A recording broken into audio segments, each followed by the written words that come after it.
Big Ray, Meat Sweats in the house. Another open bar episode for y'all. How you doing, buddy? Are you pretty pissed about the Maxx Crosby situation? Because I think you had your hopes up pretty high, right? Not at all. No. I don't care. No. Sorry. So you didn't want him? I didn't. Not that I didn't want him. I'm so glad we didn't do that. No. That's a desperation move by the Ravens because they need to win. So we need to win. Yeah, too, I love it we're for not, the Ravens. We're not at that position. That's a 5-year down the road position the Bears would be in. Like two first rounders, 29 years old. There's too many holes that we need to fill right now, and I'm glad honestly we didn't do that. That was a Ryan Pace. Yeah, that's a good call. The Ravens have like a 2-year window. If you, I'd say that's two what I'm more saying. years. Yeah, like maybe not. You know, they're at the tail end of like their Lamar window, so they need to figure it out. So I'm saying, yeah, dude, the AFC though, you know, I've been on the AFC is better than the NFC for a while now, just because the quarterbacks and their age and just their pedigree, Lamar and Josh Allen, these guys. Like the Bills trading for DJ Moore.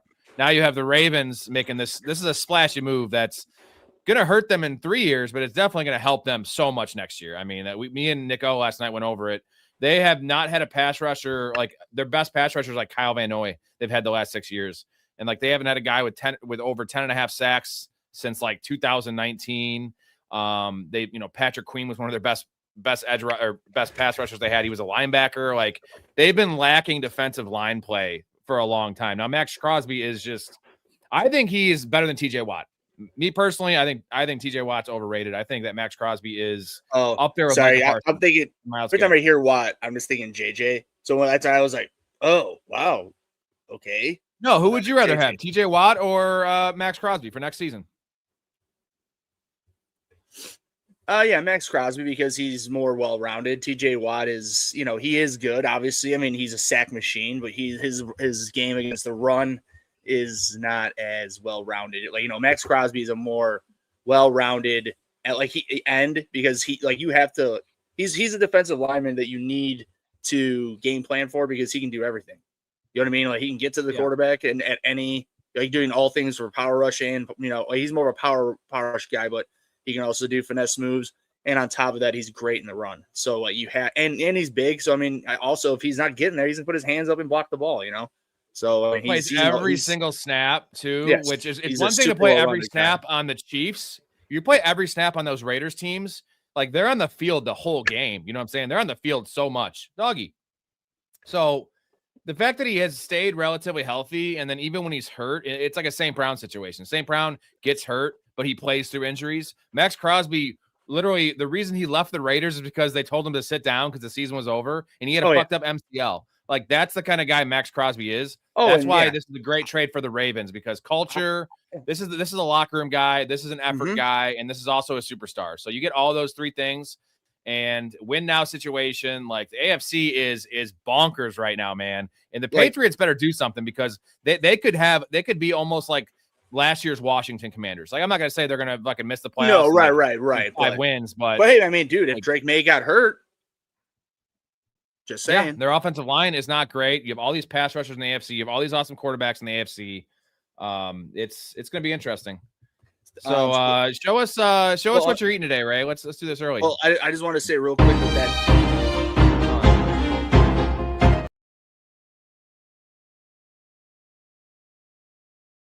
We're muted. There you go. Sorry, what were you saying?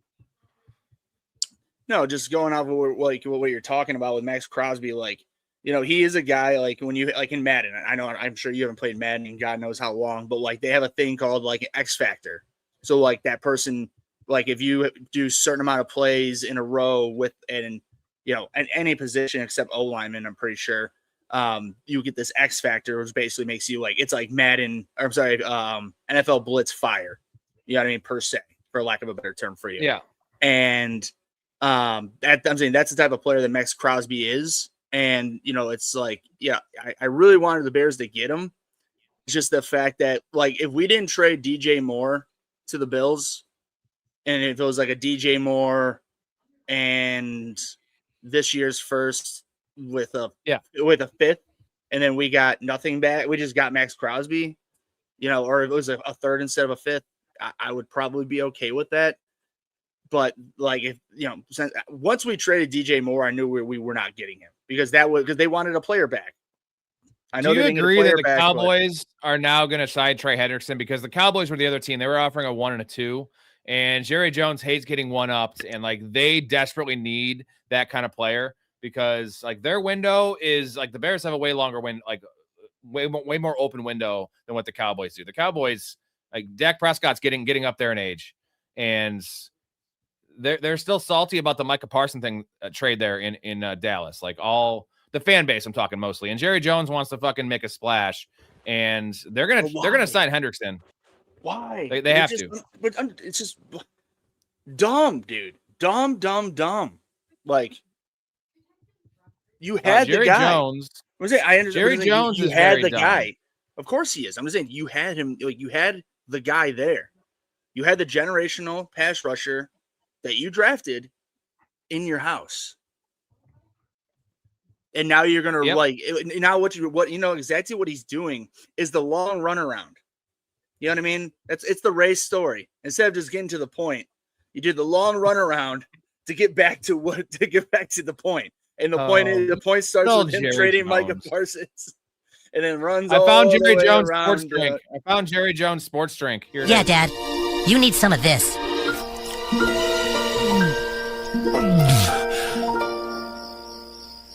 This is cum. Jerry Jones. Oh, hey. Chilling. Just chilling. All right, you ready to show us what you're eating tonight? Here.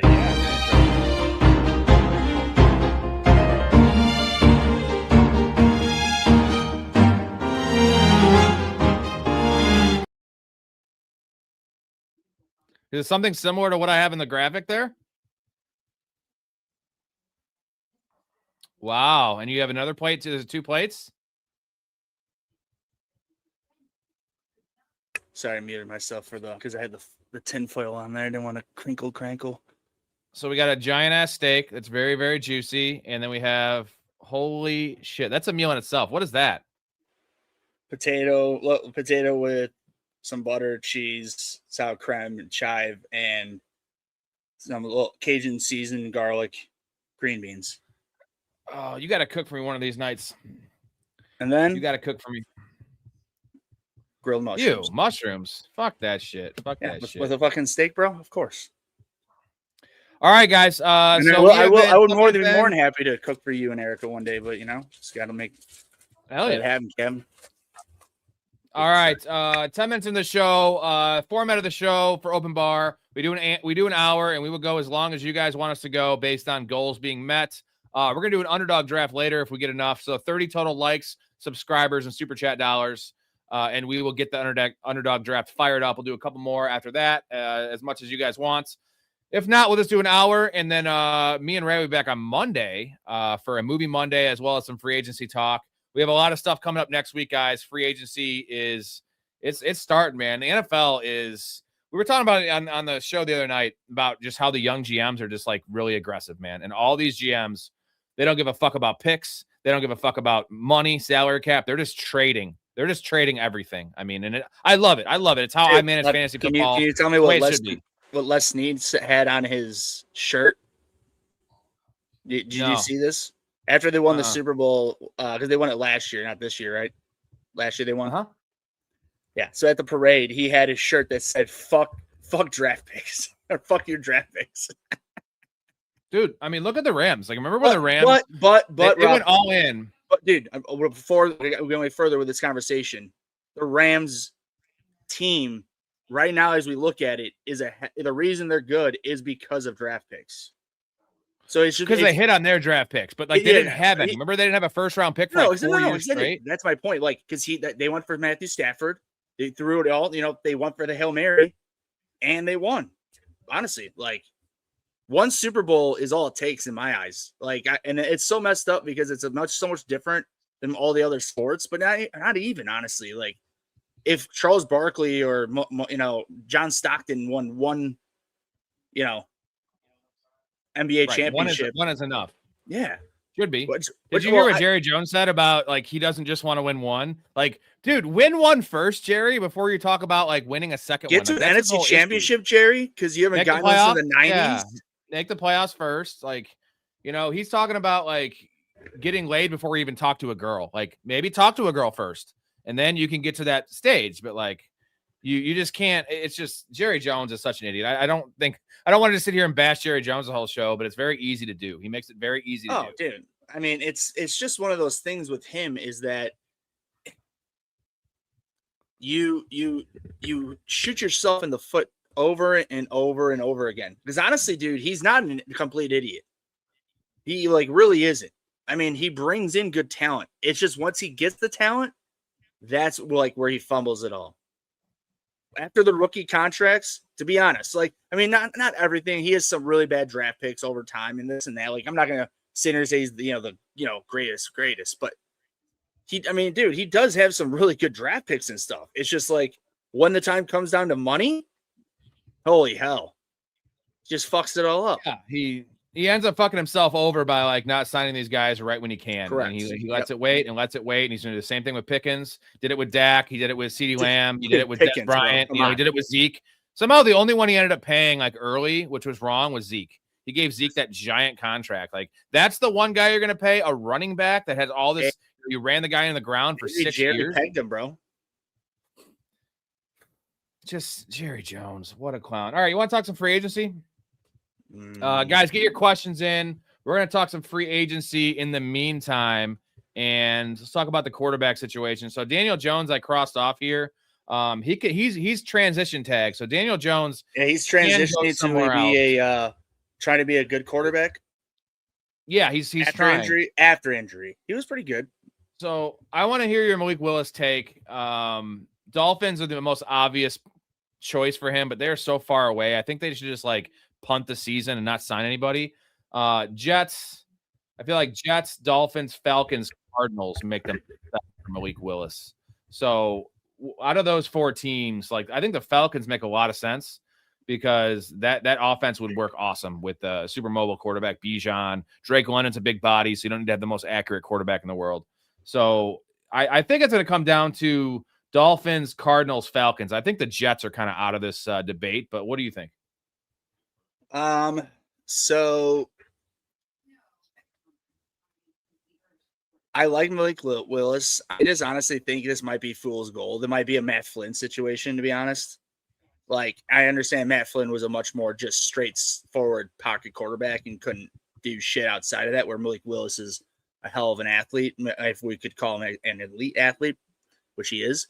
And especially learning under LaFleur. I mean, I know he wasn't drafted by them, but like we've seen, Rob, we've seen time in and time again, guys who were under shitty coaching staffs go to a good coach who understands offense, just learns under them. He showed it. I mean, he played the Bears and he killed them.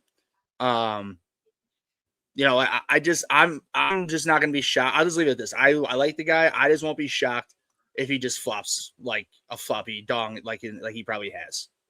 Big old BBC that just flops out of his pants.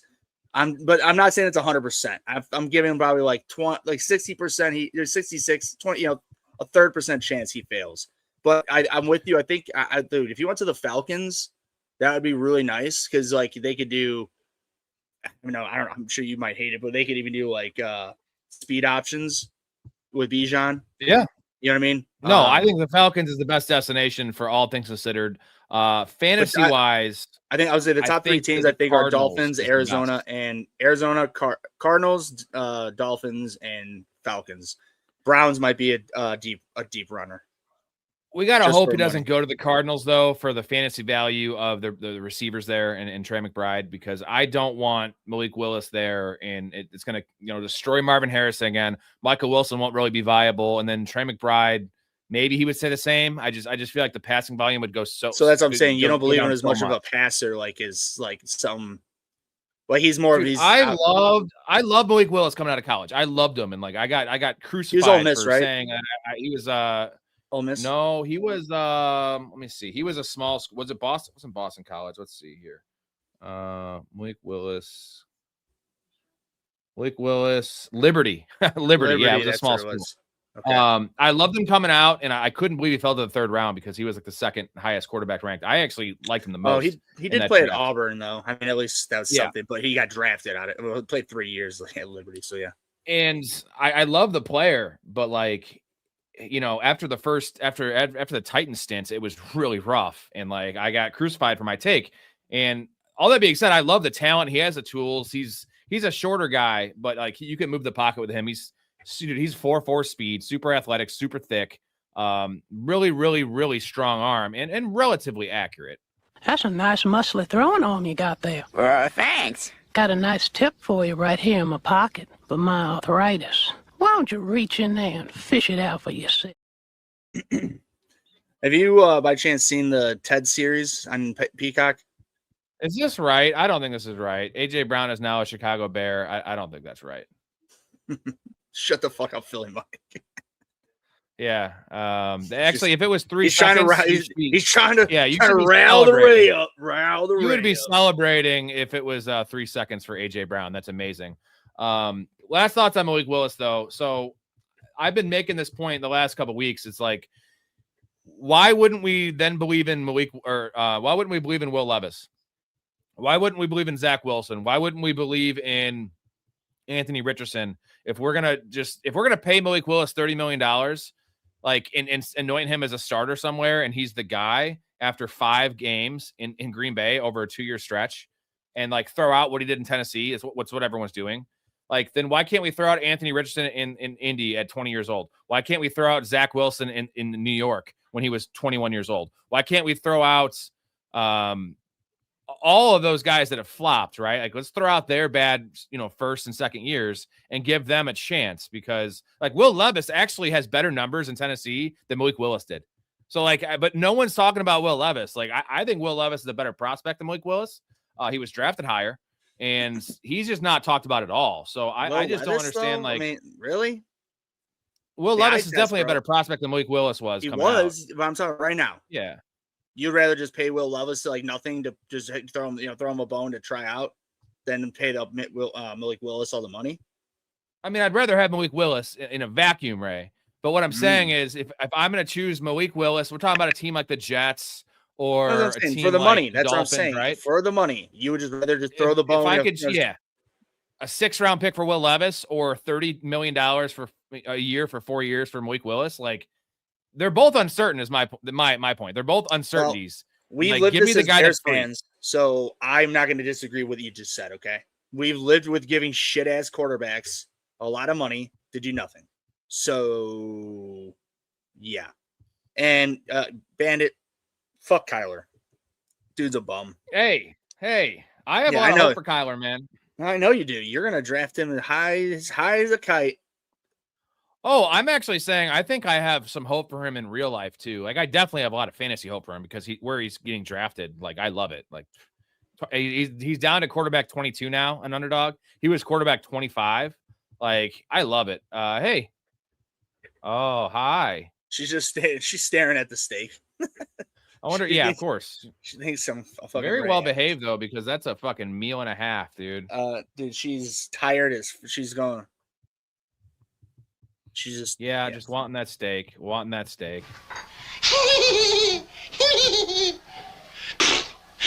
Franklin. It's gonna be a fun trip.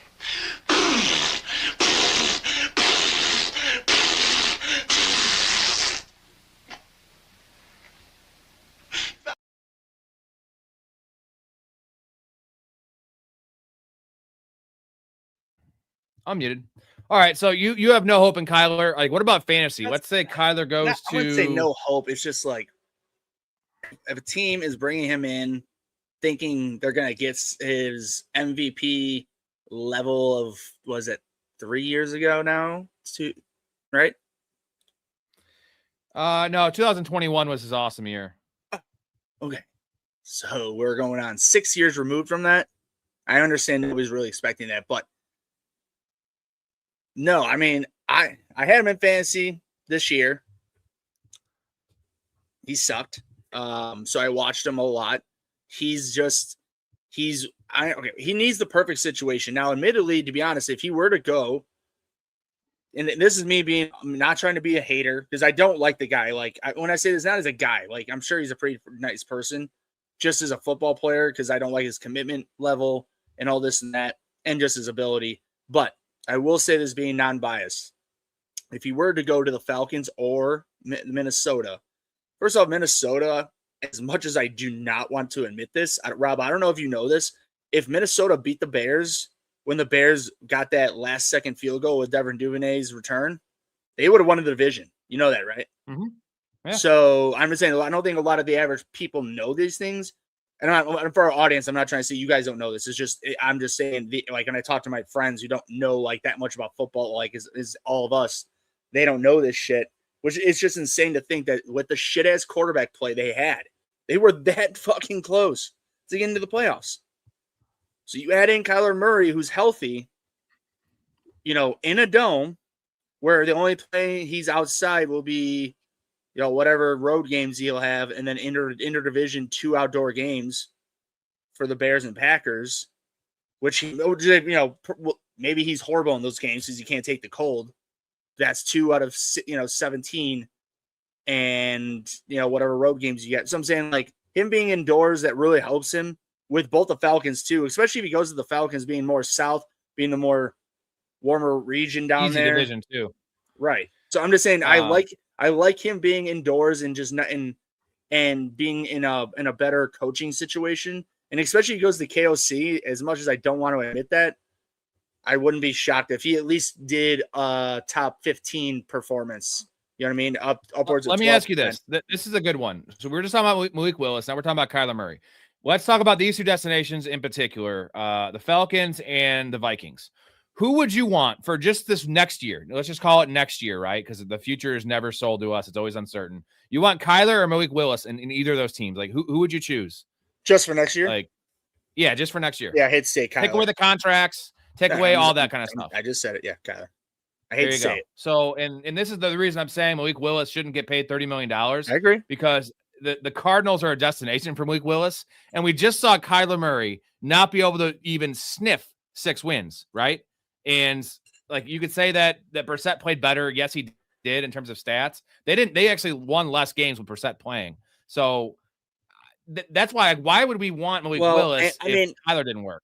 Also, Rob, I know you know this, but like getting drafted somewhere and like not living up to your expectations, especially when you have a near MVP level, style of play, it just drains on you over time. You know what I mean? That's why I'm glad that he manned up and admitted he failed them. You know what I mean? In his farewell, his goodbye letter. Yeah. I'm glad that he at least admitted I failed you. Okay. Like, he could have been like, not even, in a farewell letter, he would never throw people under the bus, but at least he actually admitted that. You know what I mean? Instead of just saying thanks for everything. Because that's the hope of Kyler. If he matures, and he has to realize this is his last shot. If he flames out, if he gets beaten out by JJ McCarthy, or he gets benched midseason with Kevin O'Connell, it's over, bro. No one's going to touch. He's toxic. No one's going to touch him. He's 5'10". Like, he's going to be 30 years old after next season. He'll be a 30-year-old quarterback that is 3 years removed from any type of success in the NFL. He'll be done. He might have to go play baseball. So, like, if there was ever a time for Kyler to buy in. So you seriously, that's what I wanted. I was waiting for you to stop so I can bring that up. So you believe that could be possible? He flames out in a year. He might. Oh, he might think it. Okay. Because I'm just saying, like, I don't think so. But I'm saying because it's a fucking fact.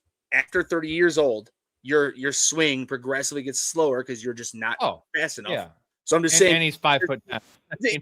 Dude hasn't been.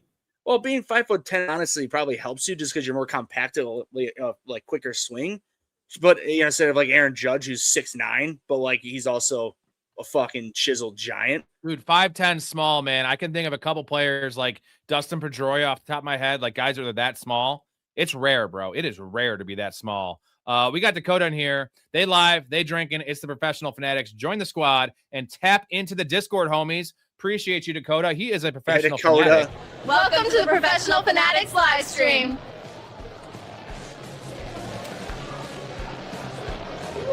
That's one way to kick it off. So, Dakota, did you see me and Dakota's discussion about DJ today? Yeah, I did. I didn't realize he was very, very close to DJ Moore, and it makes sense.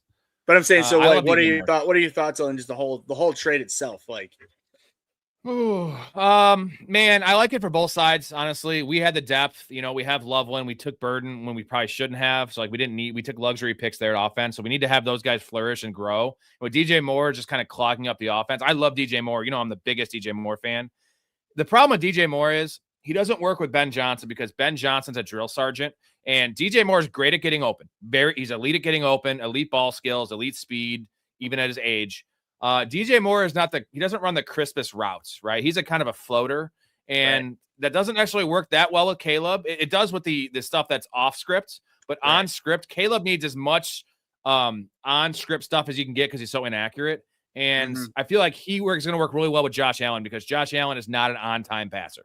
Josh Allen is not that guy that hits outside of Khalil Shakir. You never see him hitting slants or digs. That's like in terms of dig routes. He doesn't do that. So like DJ Moore is perfect. Ben Johnson, I can see him just like pulling his hair out watching DJ Moore's routes because they're very loosey-goosey. I'm not saying DJ Moore's bad at all. I love him. He just is that type of prototype of player. And Ben Johnson he's not going to have it. And we had a second round pick for him. I mean, I know we had to give up a fifth round as well. Fuck a fifth round. Essentially, we got a second round pick for DJ Moore. We have a lot of holes now with retirements and injuries and stuff on the O-line. And we have to fix that D-line. And we need some safety help. So, like, we have a lot of holes. We need Burden to step up, and Odunze needs to be that guy. Odunze has failed us 2 years in a row. Did you read our position, like, at all? Yeah. Okay, so, like, with my point, I truly do. Now that we traded DJ Moore, I'm 100% a believer that Poles and Ben Johnson had the conversation live in leading up to the draft, and then in the draft room when Luther Burden was available, that they're like, okay, if we take Luther right now, that means DJ's gone after next year. Like, are we all okay with this? Like, are we all in agreement with this?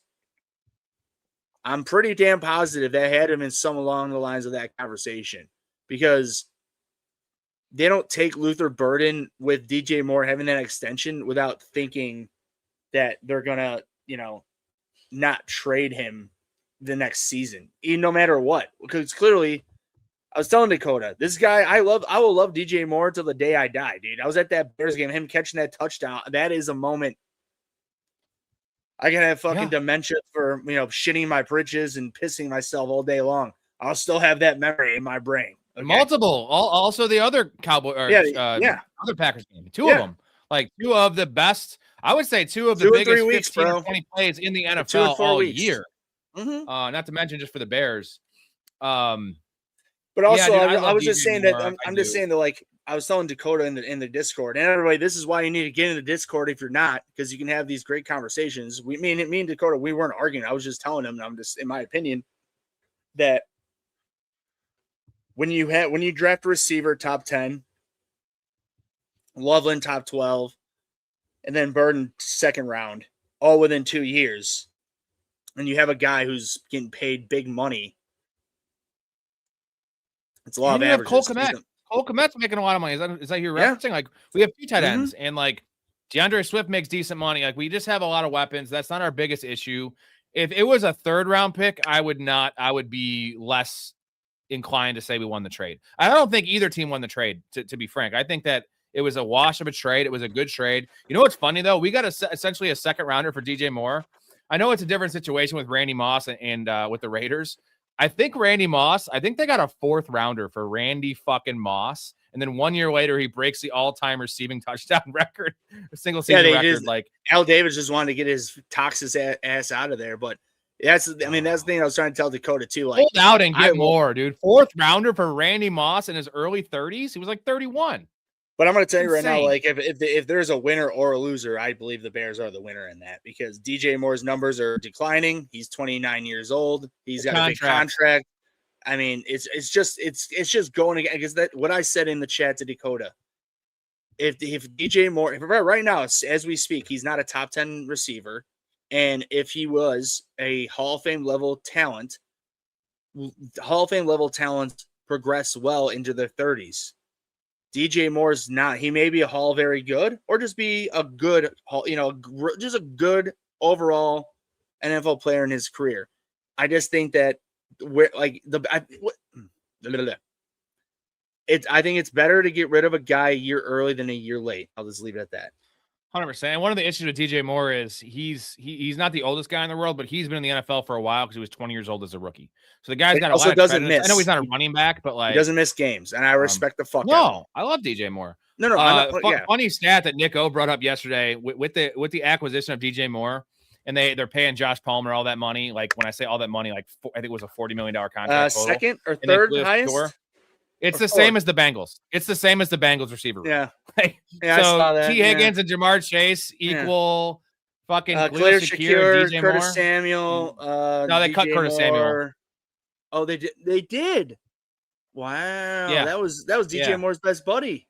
Wow. They were boys. All right, I'm gonna hit you guys with the intro, and then we're gonna get to everyone's comment after this. Raise hands.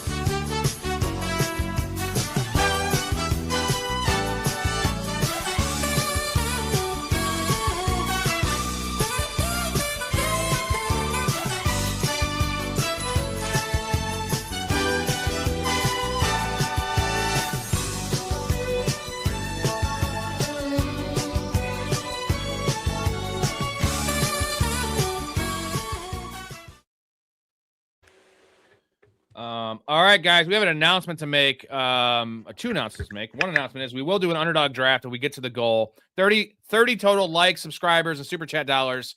I'll extend it for the first hour and 10 minutes of the show. If we get that, we will do an underdog draft live on the show, me and Meat Sweats. The other announcement, this is a good one. This is a big one.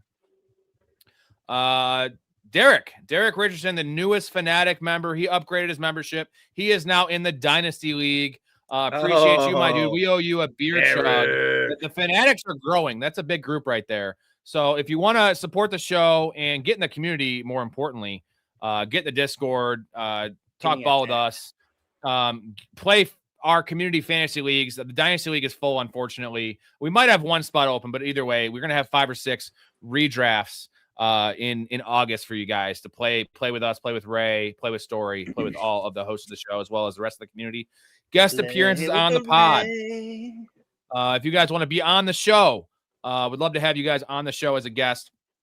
Free merchandise giveaways. Ironically, Derek just won the hat yesterday, and then he signs up. So must have been saying thank you to me. These badass hats. Must have jiggled his titties. We're getting shirts as well. The end of this month, I will have them. So I'll have shirts. I will have hats and maybe some mugs, some glasses down the road. And the biggest perk of all, I know this isn't relevant right now, but access to the early bets, man. My player prop bets, 96 and 58 last season, 205 and 125 all time, all even odds, minus 120 or better. We're making a lot of money. Why aren't we betting on the World Baseball Classic, baby? USA. I don't know enough. USA. I don't know enough. Professionalfanatics.com, link in the description, or just go to Patreon. Get your ass in the Discord because it is the what do they call the Discord, Ray? It's the place to be. Sir, what do you call it, Kramer? It was. Come on, Rudy. Come on. We call it the place. The place to be. Yes. How do you? Can you snap? Philly Mike. No. I get on it. So real quick, no, this is important to me. So you can snap, right?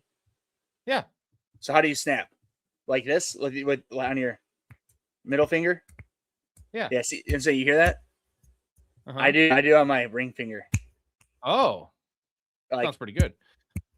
Philly Mike is just pounding the chat with potential trades. He's saying AJ Brown to the Saints for Chris Olave in a second. That would be a very unfair trade. So, you know what, Philly Mike, I'm trying to tell you something, brother. You're fucking. I know he is. I'm saying your organization. Go Birds, though. Oh, go Birds. All right, fine. Go Birds. Right? Go Birds. Get your hand off my knee. Go Birds. Man, you should have added that little extra of like I know it's political. I'm just saying, but like they don't raise my taxes. Hey, but they use it on the Philly new equipment. Oh well, they need that. Go Birds. Yeah, go Birds. Yeah, go Birds. No, but anyways, Mike, I'm telling you right now, brother. Like the asking price for what we're hearing is astronomical, which is pathetic. First rounder. So yeah, that's fucked up, man. He's got a lot of money. He's disgruntled. He's always been disgruntled. He won't be not disgruntled within the first 2 years of being on a new team. It's guaranteed. So, and honestly, what is he like? I know he's. I want to say, what has he done? Like in reality, his stats are telling me he's gonna just end up being a guy. He's just gonna be a good guy. When I say a good guy, you'll remember his name. Like, oh, he was pretty good, like way above average, but nothing like spectacular. And that's where we're at. And that's what the Eagles are saying. He's spectacular. His attitude, all that shit doesn't tell me that. And now his talent does. His talent is. No, he was elite. He was elite. I'm just not so sure he's truly elite anymore. He's definitely ticking down, but he had so much talent. He was so elite at what he did. Right. Just those slant routes and his size and his speed and his ball skills on the sideline. Like AJ Brown was elite. Dude, I still feel like he's a 9 out of 10, and it's the money and then having to give up a first round pick with Diggs being cut, like and with the moves, the Maxx Crosby move, the DJ Moore move to the Bills, like. The Patriots have to do something. They can't go into the season with another rookie. For them? Kyle Williams is not yet. Well, they're not ready. Would you rather draft the 5th or 6th receiver in this class, or have AJ Brown? I was asking. I really hate to say it. I'd rather pay the Hail Mary to Alec Pierce, bro. No, but Alec Pierce, I love Alec Pierce. I know I know they're talking 30 mil for him. I will not give him 30 mil, bro. That's crazy. Take the money out of it. Good for him, though. Hey, Pierce, good for him. Good for him, though. Elite. They're talking 30 mil. He deserves it, but he's not a number one. Like AJ Brown is a number one. He's a bona fide alpha. Really, Mike, you've got a number one. His name is Devontae Smith, bro. He is Devontae Smith. Okay, he is a fucking G. Heisman winner. To be honest, I'm with Rob. Rob, we've talked about this in the past. Like, once you get AJ Brown's egotistical ass out of there and let Devontae Brown's non-egotistical ass just run rampant. Devontae Smith, I'm sorry. Thank you. But nonetheless, thank you. Let him just do his thing. Because you know what? Like, he reminds me, when I say this, I should say that this person who I'm going to say that Devontae Smith reminds me of is JSN. I think he's that talented to be able to move all over the place and do his thing. Yeah. But you have somebody like AJ Brown who pouts, cries, and literally fights a coach when he doesn't get the fucking ball. I mean, Seattle won a Super Bowl because nobody was like that. Really. Right. You know what I mean? No, and they have to do something because they can't run this back with AJ Brown. No. Jay says earlier on Smitty's show, he says the buzz is AJ Brown and Brian Thomas Jr. to be traded in the next 48 hours. First of all, Smitty, I love Smitty. He's like me. He does shows almost every night. He is a guy that kind of almost like ESPN. They kind of create content. Like that's what we don't do on the show. Like we would just answer your questions, talk ball. We're not trying to make up shit. And now AJ Brown is, I would say, 50-50 to be moved.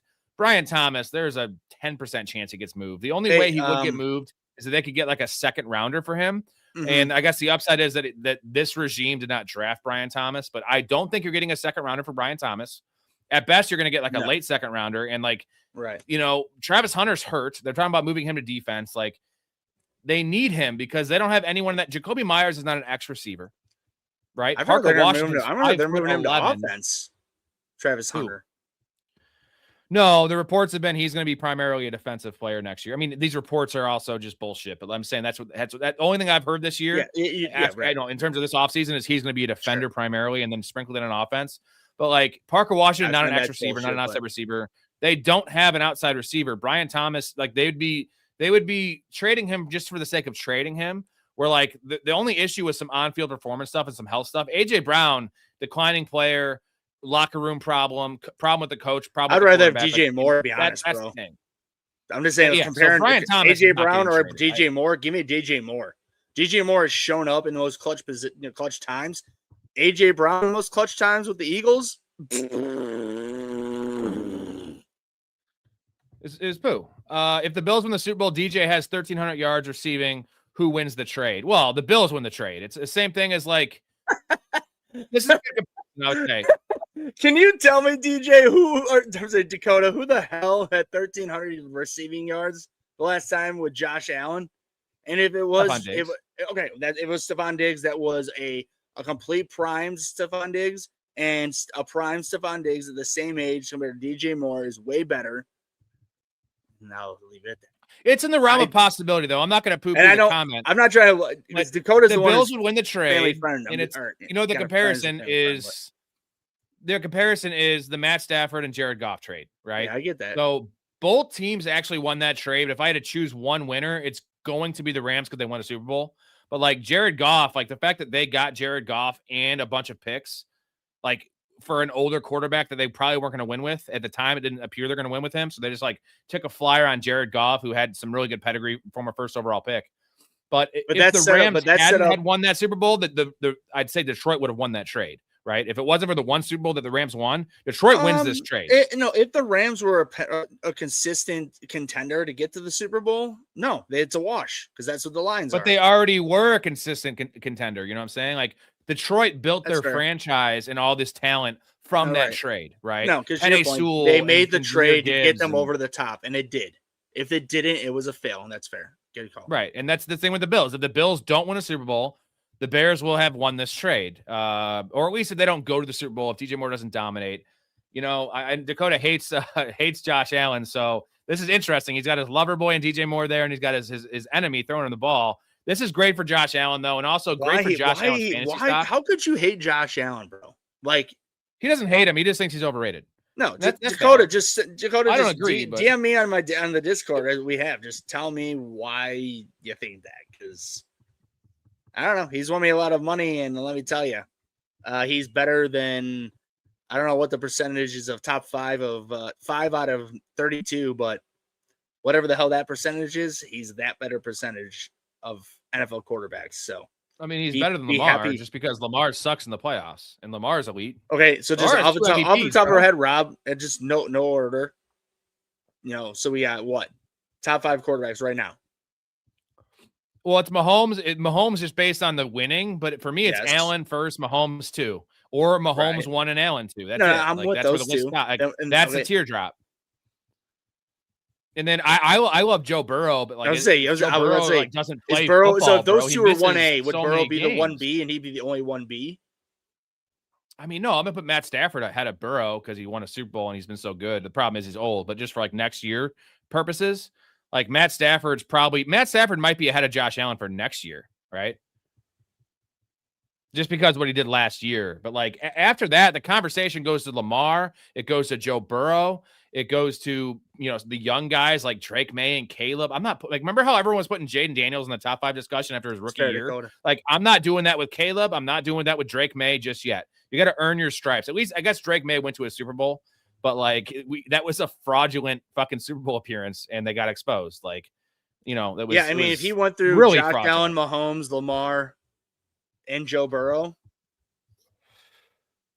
He went through Stidham, CJ Stroud, and who else did they beat? It was I don't care, and it doesn't matter. It ain't the guys I named, and that's saying that is unfortunately the pinnacle in the AFC. That's why where people like the AFC, it was just a lucky draw this year because the main players were injured or had some shit ass backup.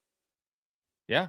Oh, Lamar's got to be super pissed because he got hurt, and they had a chance. If they had just won that game, they would have made the playoffs, and they would have been dangerous. They were better in my mind than the Patriots if Lamar was healthy-ish. Oh yeah, the Bills had no team, and Josh Allen was playing with a broken bone, so like that team was terrible around him, and he wasn't playing great, and he was hurt. And then like Joe Burrow, that was a lost year. So like all 3 of those guys who haven't been able to get over the hump because of Patrick Mahomes and the Chiefs.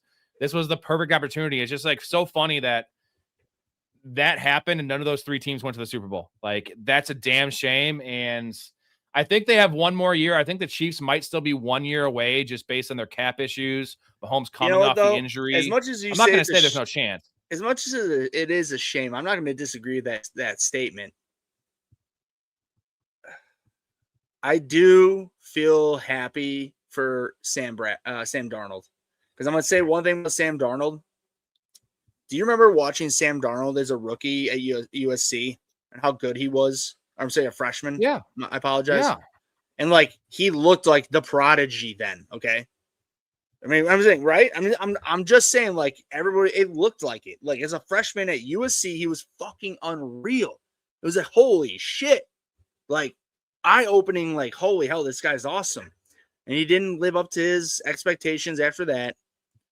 But I mean, enough to get drafted in the first round, but was with shit and some more shit, and then finally got to good coaching with KOC, and then went to Mike McDonald with better coach. Now, overall better coaching, not offensive, but just more well-rounded. Well, Kubiak got a head coaching job. He's elite, so. Okay, yeah, it was a great situation. It was a great situation for him. But I'm just saying, let's also talk about the Panthers. They had Sam Darnold and Baker Mayfield in that room, which is just hilarious that they had both those guys and they couldn't win. They couldn't even make any of them a thing. They both gave them away for nothing. And by the way, wasn't CMC with one of those guys? Am I wrong or no? Yeah, I think that was the last CMC year. It might have been the last CMC Baker year. or maybe or the year Darnold? he got. Either of them, but they weren't starting. Baker wasn't starting. They were starting like PJ Walker, bro. Remember that? They were starting PJ Yes. Walker. Yeah. PJ Walker is a 5'11" like CFL quarterback. Honestly, terrible. Rob, just give me 1 second to say this. I want everybody to truly understand this.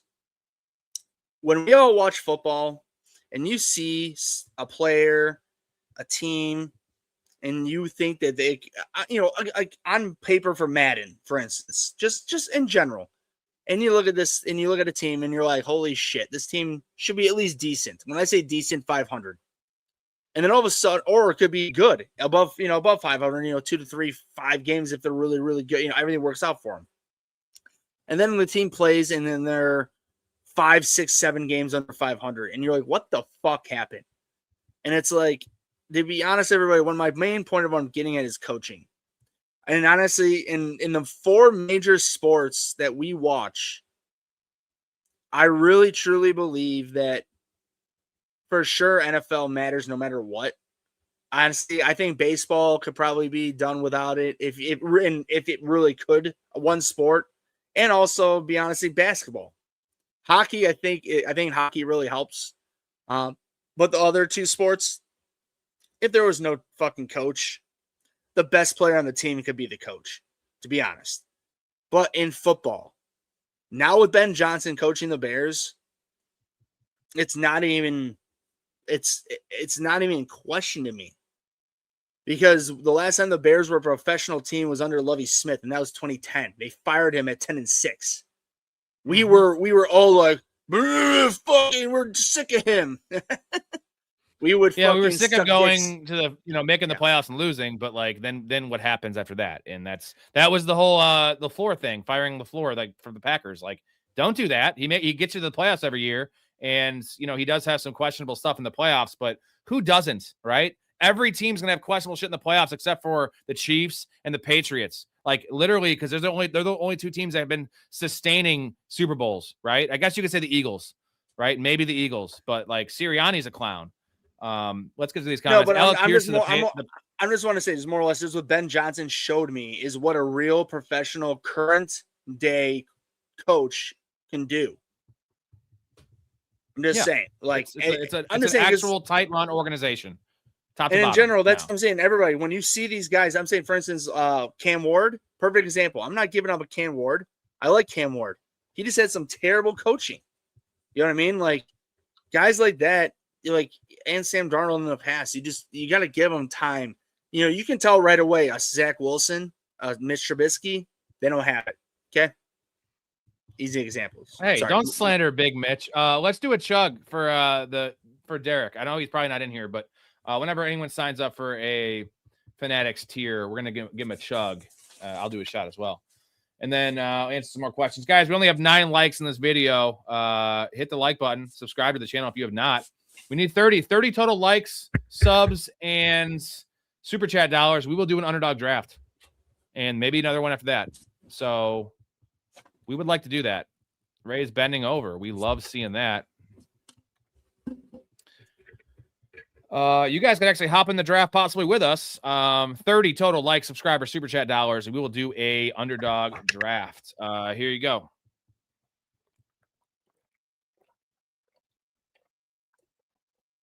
Thank you, Derek. Let's get to the comments. Hey, Rob. Ray, Rob. So How you been doing? I heard that you got fired from the brewery. Goddamn brewery! I drink 30 beers off the line, and I'm an asshole. Where's that from? Beer Fest.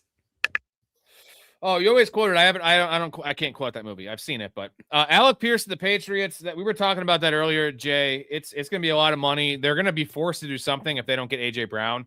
I don't think it's going to be worth the money, but they have to do something. Unfortunately, him and Keyshawn Boutte have similar skill sets. They're going to overlap. Like they need to replace Stephon Diggs. They could get like a Wan'Dale Robinson, but they just need an alpha. Michael Pittman. They needed that Michael Pittman style. Michael Pittman's fine. AJ Brown is perfect for the Patriots. He is perfect for them. Oh no, like, he is exactly what they need. I just think there's enough holes on that team that they would need the draft capital that the Eagles want for him. Is my thought on that. Alec Pierce is actually going to Tennessee from Philly Mike. That they have the most money to spend. So if we look at this, I have the graph here.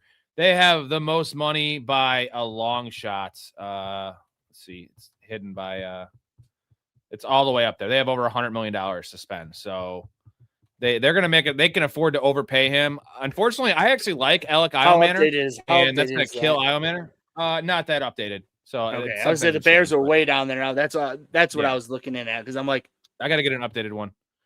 I don't mind it for Tennessee.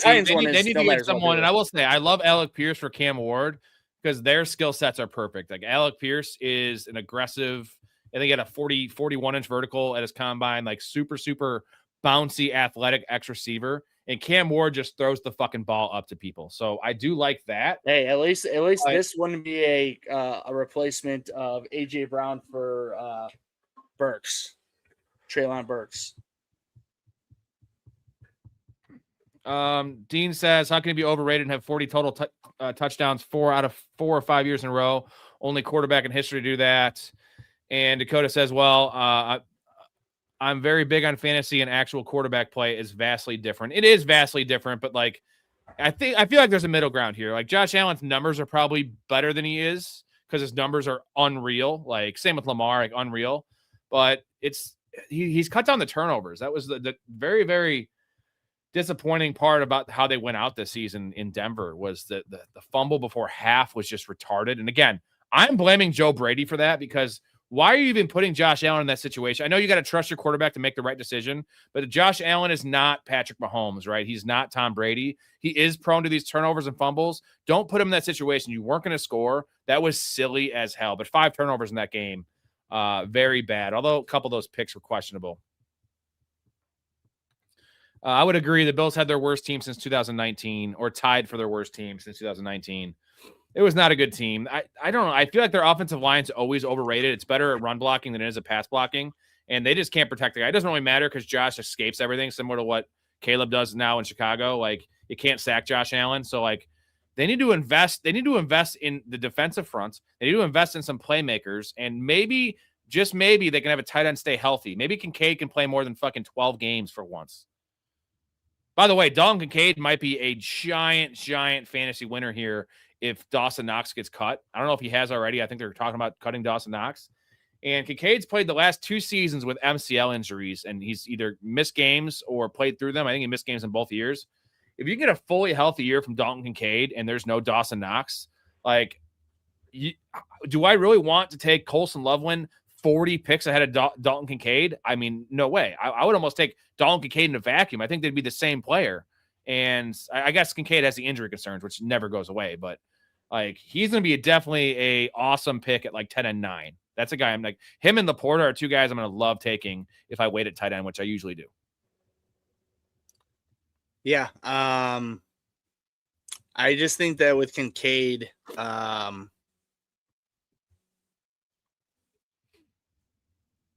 just leave it at this. Tight ends overall in history have taken a long time to develop. I know Kincaid is like wait, it's probably going to year 5 at this point. But either way, tight ends as of recently in the last 2 to 3 years have developed much faster than tight ends of old. I'm just thinking that what he really needs to do is he needs to call up Tony Gonzalez and figure out his body style and just get, because Tony Gonzalez didn't miss many games back in the day. Tony Gonzalez, also all-time stick man. Tony Gonzalez fucked so many chicks. Because I was talking to my wife about this, about Wilt Chamberlain. We were watching Wilt Chamberlain highlights. By the way, Wilt Chamberlain, such a crazy athlete, bro. Like, there's not a lot of footage of him. There's actually no footage of the 100-point game, which is really weird. But Wilt Chamberlain, 7'1", 290, and he was like a fucking track and field guy. I know, like, everyone, Rob, what? Yeah, I'm just gonna say the perception is Wilt Chamberlain was playing against a bunch of small guys. Shaq versus Wilt, Shaq would kill him. Dude, I don't know, bro. Really? I thought the same thing. I thought the same thing. 2001 Shaq would fucking murder him. Maybe Orlando Shaq, he could handle a little bit easier.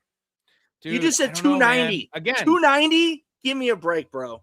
Yeah, no, but he was a gazelle. He was like Giannis, bro. I know. It was crazy. I'm talking. All I'm telling you is that I agree with you. I agreed with you up until yesterday. As well. Because like in the transition, Shaq could never, in 2001, Shaq could never ever in a million years keep up with the gazelle that Wilt was. But the problem is, dude, Wilt didn't play against anybody of his skill.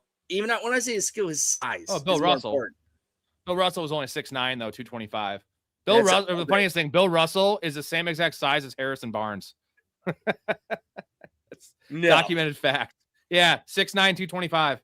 Harrison Barnes. And he has 11 NBA championships. And dude, he had games with he was averaging like 18 rebounds a game. It was wild. I know, a different game. Anyway, a little off topic, but it was about the Wilt Chamberlain chick. He said he had sex with 20,000 women, and he averaged out that he had sex with 1.2 women per day from 15 on. It.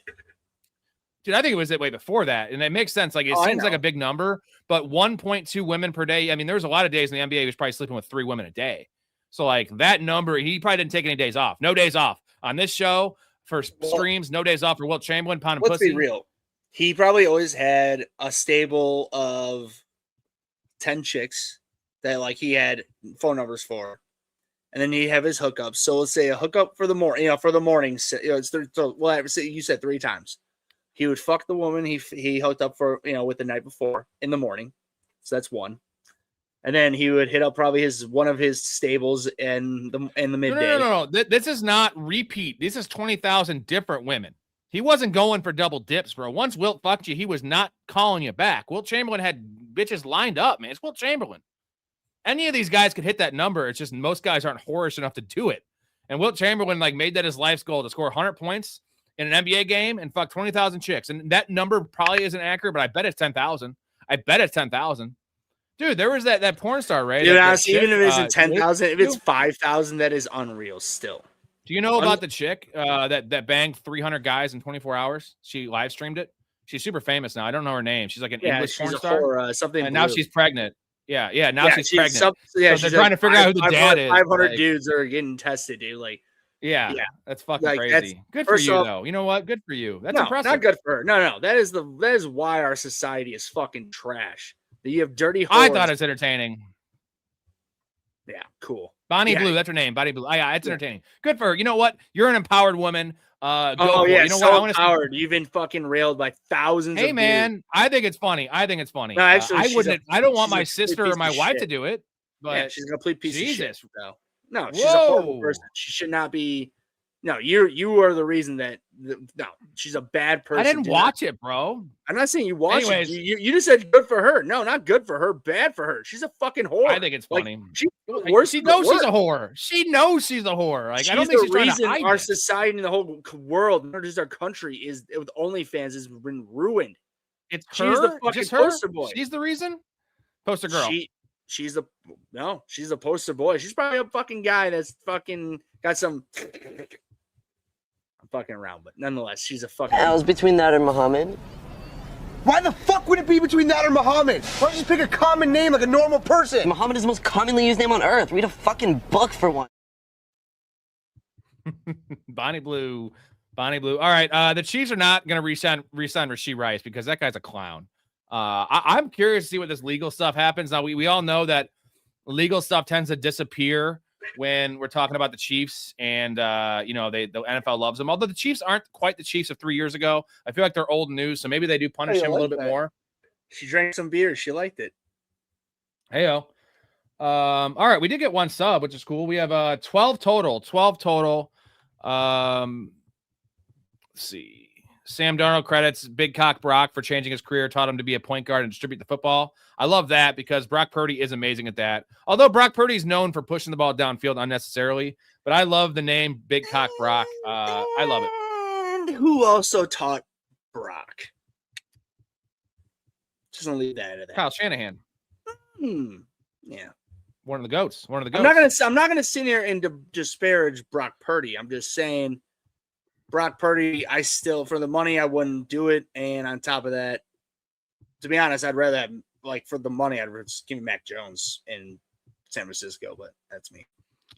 Thank you, normal guy. Appreciate you. Dakota, I feel like Pat Mahomes would have taken that bad Bills roster to the Super Bowl. Dude, I don't know. He had some bad rosters, but Pat Mahomes had Andy Reid. Like, let's not underrate Andy Reid here. Like, Andy Reid is Kyle Shanahan. He was the original Kyle Shanahan. This is why I hate Travis the Chiefs. Kelce. Like, this is exactly why I hate the Chiefs. Like, they're like, oh, Mahomes. You know what? Like, Mahomes he's already a Hall of Famer.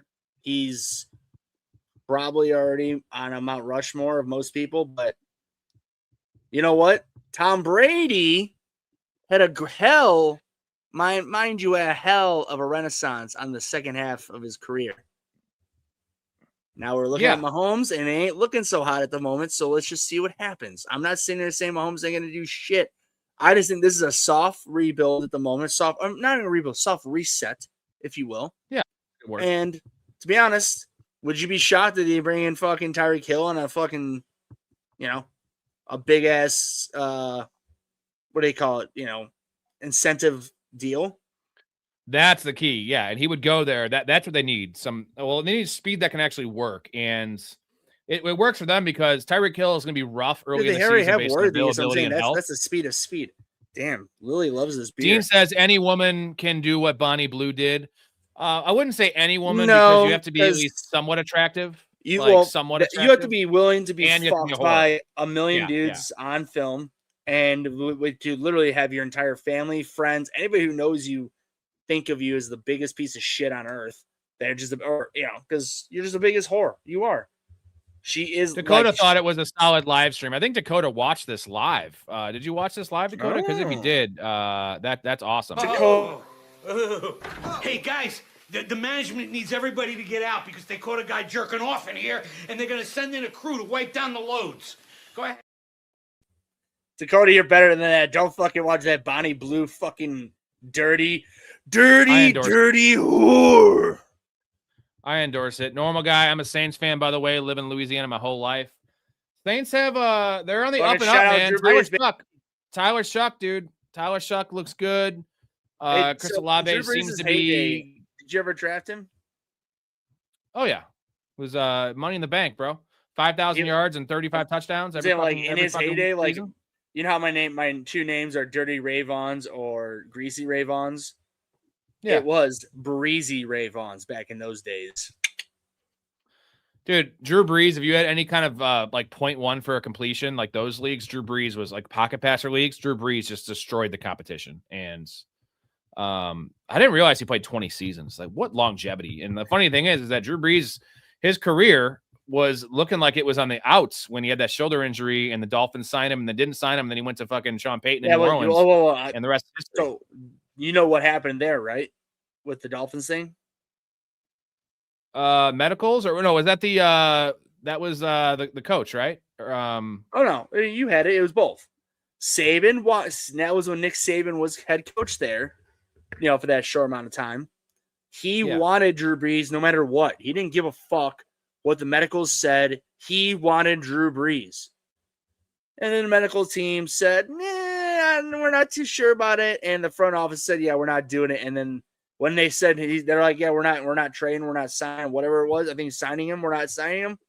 That's when Saban said, later. And went to Alabama to turn himself into a fucking god. I gotta get to this this comment. This is a great comment. This is the kind of comment that this show runs on. Dean says my girlfriend's best friend is 4'11", so call her 5 foot, 263 pounds, and she's been with hundreds of men. That's because guys are disgusting. That's like a pigs, and we'll fuck fucking anything that's a hole. torta. Oh yeah, That sounds like a torta. That's a tank, dude. I am 6 foot 250, and I carry my weight very well. Like girls generally that are fat, like they don't weigh as much as you think because they're very soft. So 5 foot and weighs more than me is a monster. That's a torta. Rob, It's do a you like your ball. tortas extra greasy with some extra salsa? I don't know if I've ever gone that big. I've been with some tanks though before, but like that's big, bro. This is good. I told my girlfriend she should be signed up to stop the tush push. Damn straight, bro. Put her at nose tackle, man. That's insane. So let's just let's just do this math. If she was 6 foot, so 4'11", 263, and let's say she didn't thin out, like based on the weight, based on like the height didn't thin her out, she would be 6 foot 350, right? She would be a defensive tackle size officially. Oh, Dakota. Here we go. Dakota, Ray brother, be easy over there sitting on your throne of Bears greatness. They got to the conference championship game last year, although the Commanders prior season, the Bears could easily be 7-10 this season. Actually, we didn't get to the conference. We got one round. We got to the divisional round. We did win a playoff game though, but I don't think we're in a way better spot than Washington was, because what Washington did was they just rested on their laurels. They're like, we have Jaden Daniels. They had an old team. Bad offensive line. They traded Brian Robinson because they wanted to save money. Like they're a bad franchise. I'm not saying the Bears are like the best franchise. We're doing the right things, and Ben Johnson's a good coach. Dan Quinn's a moron. Dan Quinn, again, let's do the Dan Quinn. Dan Quinn's a moron. Everyone do the Dan Quinn here. Let's have our hat on backwards when we're 50 fucking years old. Dan Quinn, Jesus, man. Yeah. So I mean, with this whole thing too, Dakota. First off, Rob, I hate to admit it, he could be right, because the Bears have one of the hardest schedules in the entire NFL. Again. Yeah. Which is crazy because we were first place this year, last place last year, and have equally or almost equally the hardest schedule in the NFL. Fuck us, right? But no, Dakota, I mean, you're not wrong. Right now, I'm not too happy with a lot of, like, at least with the moves on the D line, because I don't know, like, there's a lot of moves being made on the D line in the NFL, and the Bears aren't part of any of them at the moment.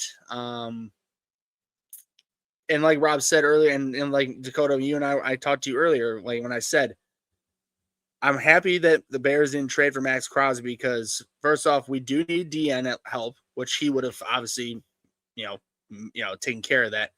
But we need DN, we need a tackle, a defensive tackle, we need offensive, we need a left tackle, a center. I mean, I know we got that guy from Patriots, but they're still going to have to do something to probably make some competition or a backup plan for that. At least he did play with Tooney. I think in college, Rob, the guy they drafted, or the Bears just traded from. Yeah. Nico loves him. He thinks he's awesome. So yeah, his numbers don't say that he's awesome. But dude, honestly, if he's average, we have an elite middle. It's like that's fine. Like if he's better than Sheldon from the Rams, he was on the Rams, came to the Bears, then went back to the Rams. But then the left tackle is very important right now. And then, like you said, we have no safeties. We have our corners, we have Nahshon Wright. I mean, there's a lot of moving pieces, a lot of questions that still need to be answered. We just released Edmonds. There's a lot of holes and everything that need to be taken care of. That I'm glad that the Bears didn't trade for Crosby with the trade that would happen with the Ravens with the 2 firsts. And on top of that, he's not. I mean, Dakota, you're not wrong, to be honest. Like, as much as I love the Bears right now and I'm high on them, with their their schedule, they could be, like you just said, 7-10. It could very well happen. I'm not going to be. I'll be pissed off if it happens, but I won't be shocked. But our division is really tough too. I mean, if the Vikings get their head out of their ass, the Lions are not going anywhere, and the Packers are probably still the cream of the division, man. With Jordan Love, Packers are the favorite. I know. So yeah, Bears are third lowest odds. So if you like the Bears this year, bet them now because they're like plus 350. Dean says, I thought there was a rumor that at SMU he just discharged a weapon into someone's vehicle. He's talking about Rashee Rice, and that would not surprise me. You know what's wild about the Rashee Rice thing is the domestic stuff. We don't know if it's true. I'm not gonna sit there and victim shame or victim blame or blame him. We don't know any of the details. But the fact is that car crash he caused, like this was post Henry Ruggs. Like, what are you doing, Rashee Rice? Like, race cars when you're 33 and out of the league. Don't do it when you're in the NFL because you could have killed someone, right? Like, you got suspended already for it. Like, and now he's doing other things. Rashee Rice, clearly a knucklehead. I don't think he's very good. I think let me rephrase. I think he's an overrated player. Rob, I'm not gonna be like rude here and be mean. It's just he's just not intelligent. Like, unfortunately, everybody take at me right now. But you know what? The younger the generations go, the dumber you are. And as we speak, Rob, do you know the first time in history, Gen Z is the first generation to not be smarter than their predecessors, which is us, the millennials. Really? Yeah, because AI, internet, everything. They don't have to remember anything. So they're dumb. They don't even know. I mean, they when don't I even say know they're dumb, they don't anymore. They don't even know. I'm not saying like girls. you guys are all dumb in general. It's just like you guys don't have to remember anything. You just don't. Like everything is at your fingertips. You don't have to remember things. So when you take a test, you just don't remember things as much. Right. And they don't retain information. Their attention span's very small. Yes. Their dicks don't work apparently because of the porn they've watched. Like we've been watching porn from 9 years old on. My dick still works, my dude. Dean says Tom Brady did have an 8 to 10 year drought mid-career. We're talking about the Mahomes situation. Yeah, man. So this could be a similar path to what Tom Brady had, because now will Mahomes play as long as Brady? I think not, because no one will. That was unreal. I think no. I think that's in play. I think the more real 45. That's not in play. No one's playing a 45. Mahomes has that. I'm saying he has Tom Brady in reach. I'm saying if anybody will be willing to do it, it could be. No, he does. I'm just saying he's not playing to 45. No one has any. There's no reason Rob, to, dude. See, Tom Rob, Brady's you're going to the more obvious thing. I'm going to the more realistic thing. As to why that he wouldn't get to that point is Andy Reid. Andy Reid ain't lasting as long as Bill Belichick did with him. Andy Reid's out in the last 2 to 3 years, in my eyes. He's done. All right, 17 minutes. We have 17 minutes to reach the goal, and then we will do an underdog draft. Thank you, Dakota. That got $10 in super chat. Somehow we lost likes. I don't know how that happens. So we need 10 more likes, subs, super chat dollars, and we will do a underdog draft. If not, we're definitely going to do one on Monday. We have a movie Monday coming up, as well as some free agency talk. We're going to kind of chop the show up into two. And then maybe we'll do one, or we'll do one Tuesday with Mouth. You need 10 likes. I got you. Dean, if you can give me 10 likes at once, that'd be awesome. That's pretty funny. All right, let's that was the funniest thing I've ever said. Dean says, I think you underestimate who men are willing to fuck. No, I don't underestimate that at all, Dean. I just said it, men are pigs, and I've been an example of that in the past as well. I've betted some stinkers. I'm talking 1s and 2s. But if you do enough of them, they add up to a 10. That's gonna be my tombstone right there. That was the fat girlfriend comment. That comment's just still fucking hilarious. I love that comment. Normal guy. I hope my Saints can add 1 or 2 weapons around Shuck and a guard. Definitely 1 or 2 weapons, because last year he was throwing to Devon Vele, Juwan Johnson, who I do like, and then Chris Olave, Chris Olave is a 1. I love Chris Olave, but you need something, man. And the list is Alec Pierce. I'll pull it up here. The current wide receiver list is Alec Pierce, Wan'Dale Robinson, Romeo Doubs, Juwan Jennings, Mike Evans, Rashid Shaheed, and Tyreek Hill. I suppose you can add him to that list as well. But it's not a great list, and I am not super high on the wide receiver class. I think the top 3 guys are all overrated. I like Lemon. I think he's overrated. Carnell Tate's definitely overrated. I hope you don't take him at 9. And then I love Jordan Tyson, but he has so many medical concerns that I am even kind of moving off him. And then the next group of guys, you have your Omar Coopers and some of these guys. None of those guys are really truly elite. And I'm not saying some of them might become great players, but like none of them are slam dunks. There's a lot of floor guys, but you need more of a guy that has some spark to him. And Vele's fine. You need some stuff there really bad. And, a running back would be huge too, because, I hope Kamara just retires. I know they made the announcement. They restructured him today. Like, just retire Alvin Kamara. We love you for fantasy. Alvin Kamara is one of my favorite players of all time. But like it's over with him. He's not the pass catcher he used to be. He's not the athlete he used to be, and he can't run between the tackles. He can't stay healthy. Like, move on from him. If you can get Love, I don't think he'll get Love there. You could trade up to get him, but like you could take a running back in the second and third round. You could sign Kenneth Walker, right? You could sign Tyler Algier, ETN, Dowdle. There's Kenneth Gainwell. There's a lot of options there. And Rob, let's be real. Every single fucking draft, you can find a running back. Whoa, we got it. There's 15 more likes. Best I can do.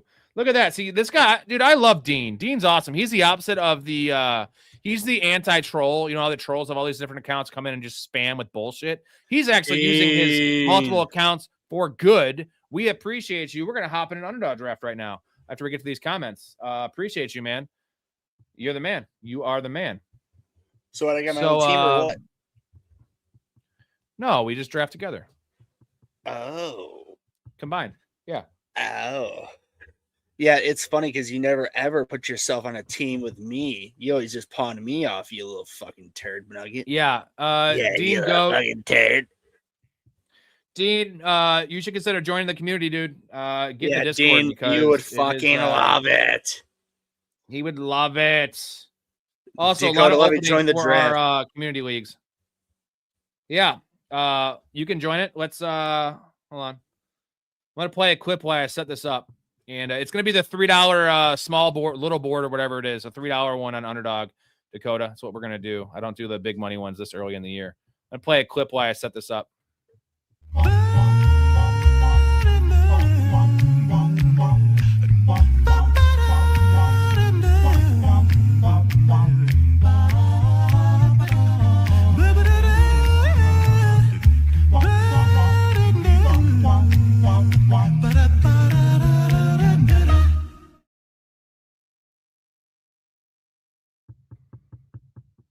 All right, here we are. Get this to the stage.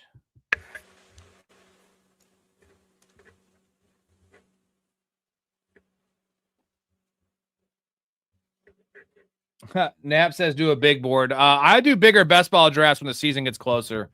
I won't do big money ones with all this uncertainty. I just like to practice and like getting the exposure for some of the early values. Let's see. Big board's $10. No, I'm just gonna do a $3 one. I'm gonna fill up all these, and once I fill up all the little boards, maybe I'll hop in a big board down the line here in a week or two. All right, Dakota, we're gonna enter right now. 4 more to start. Sweet. Well, we'll have the same then. 3 more to start. All right, motherfucker. See where we're at in the chat. Jay, I just don't think Jeremiah Love's going to make it that far, man. Like, he might have before the combine, but I just don't see him getting past the Titans. Like, I just don't think that's possible. Let's go to the draft order here and take a little look-see. So, Titans at 4, or the Cardinals could take him at 3. I don't think so. I think that Washington would take him at 7. So that you guys are the 8th pick. So like he's going to go at 7 at the latest, I feel like. So whether it's a trade up from the Chiefs or the Saints or Washington taking him, or another team trading up. This the 9 is the very, very latest with the Chiefs is taking him at 9. Bro, he is such a for sure thing. I know he's a running back. I know. I'm just saying it's worked out recently, you know, for all these teams that have done it. Like, I mean, not so much of Bijan, but he's a great player. Gibbs worked out. Genty is still up in the air.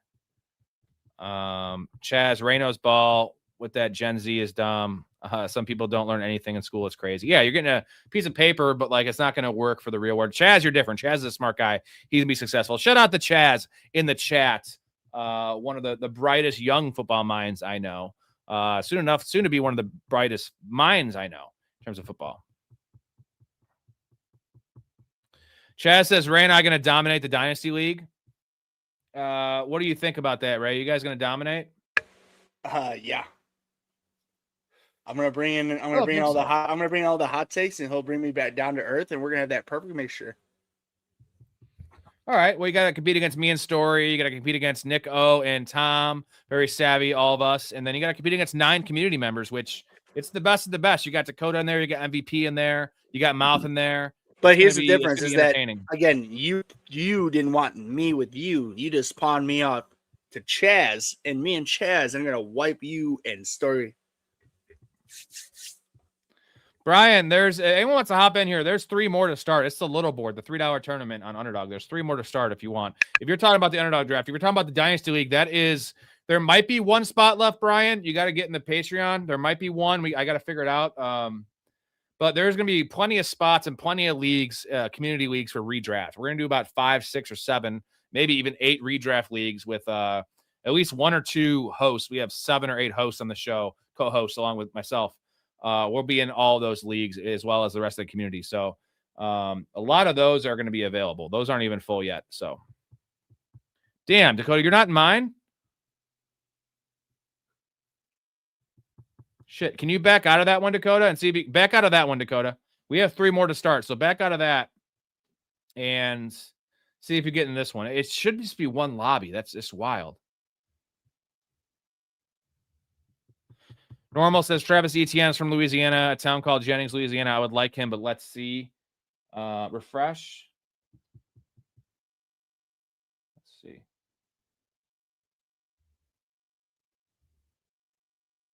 Two more to start. Is this the right one? Refreshed it.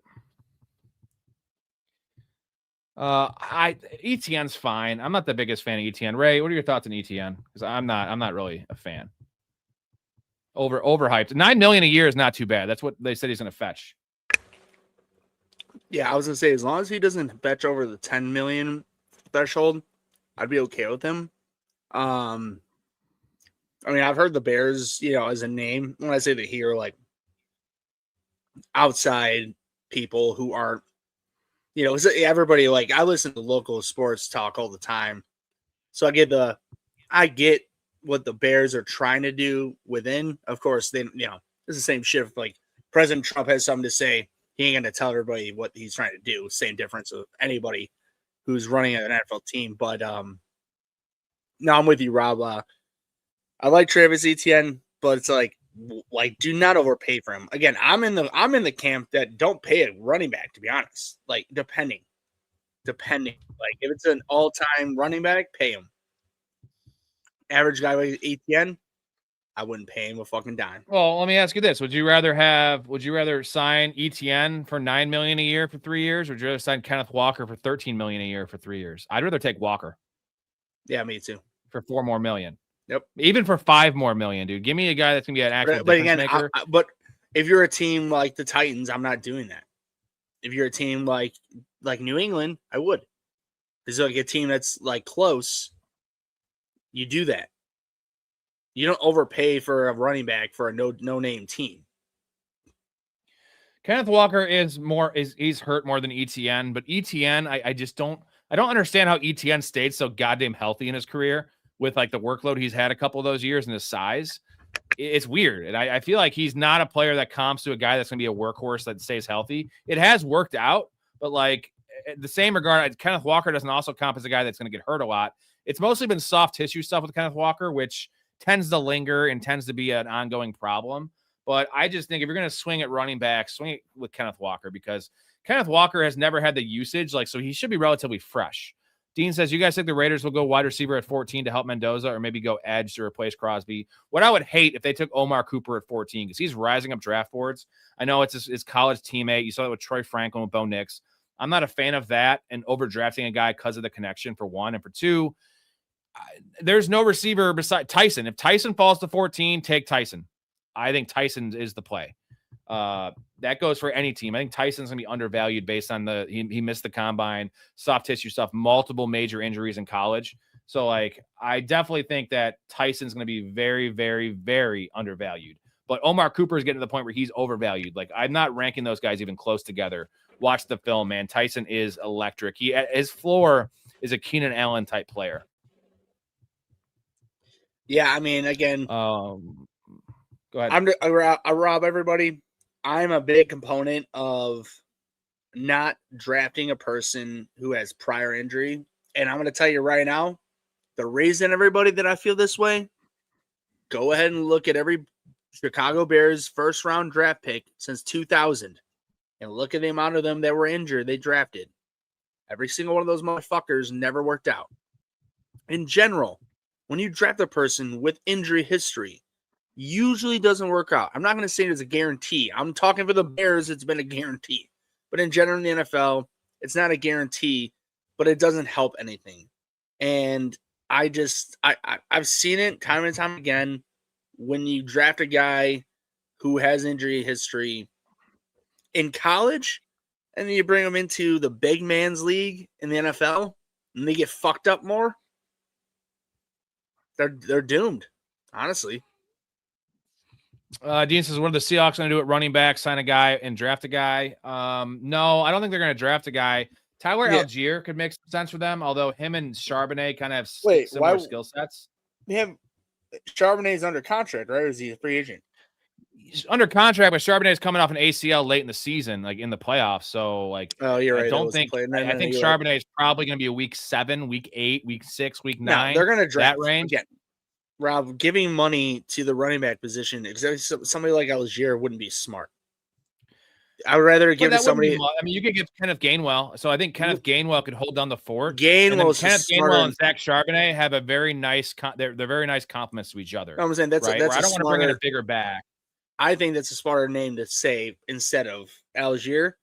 Algier has proven himself. I'm saying Algier's going to get himself a contract for somebody who doesn't have stability at running back. But the guy can run the rock and doesn't get hurt. I understand he's I was thinking about the money, Ray, and David Montgomery makes $9 million a year, I think. So I think that Algier would probably fetch around 6.5 or 7, which is fine. I would say that's a fine contract. 5 to 7, depending whoever's willing to pay him. If he's willing to take less to go to a better team, etc. Hold on. Oh, we're up. We're up. What the hell's going on here? Mine did not update at all.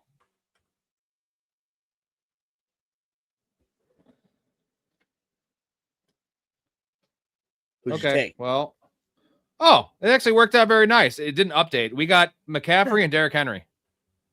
That worked out well. God damn you. That worked out well. No. All right. That was, are you guys Why in this draft? still so high? This is see, Rob, again, I will be out on Henry this year because I will happily be a year ahead than the year that he downfalls. You're going to take a Marion Hampton over Derrick Henry? Yes. Fuck, Malik Neighbors was there. Well, I had 3 seconds on the clock. And I didn't know who he had in the first round. I'm fine with that start. I'm fine with that. I would have taken Neighbors for sure. Yeah. Had I known he was available. But again, I'm fine with the running back. This is half PPR. Yeah, you're too, doing many things all at once. I get you. Well, no, it didn't load up. Like it said that it was one more to start and it just didn't load up. Are you guys? I'm Florida. Why didn't you tell me the draft was starting? You got Neighbors at 20, you son of a bitch. That's why you didn't tell me. You got JSN and Neighbors. We have opposite builds. Dakota, you little bastard. Dean, are you in this? Let's see. Is he in this? Take the comments off. All right, so we need a wide receiver here. It's not going to be pretty. It's going to be, whoops.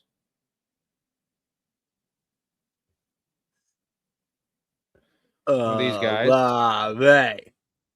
Olave is not going to last. I would consider taking Bucky and go running back, and then just not take one for the next 10 rounds. So we have 6 guys in the queue. We'll go to the board. Higgins, really? Peyton, the legend Manning is, let's see. A-Chain and Jeremiah Love. All right, so we're all kind of scattered over. 5th pick for Dakota. We have 11th pick for Peyton. What's going on here? Is this not updating again? What is going on with my connection, dude? This is busted. You're an Elburn, bro. Yeah, I got new internet though, man. I got that new internet. Doesn't matter when you have propane out there. Oh, I'm joking. I only got propane. There goes Bowers. All right. So they keep on paying attention to the clock here. Gotta take a running back, Florida. You gotta take a running back, Dakota. You son of a bitch. You took Olave. You fucker. Fuck you. All right. Do we take a shot on AJ Brown going somewhere? Yeah, I'm going to have it ranked AJ Brown and Tet. We'll take AJ Brown. Yeah. Not happy about it, but I'll do it.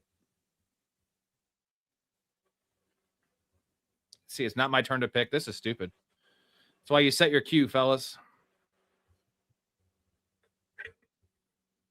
All right. Up in 10 picks. This is we have the oldest team in the history of the world right here. Dean says, I like Tyson more than Tate. I hate Tate, and I gave my comps yesterday. They're pretty funny for Carnell Tate.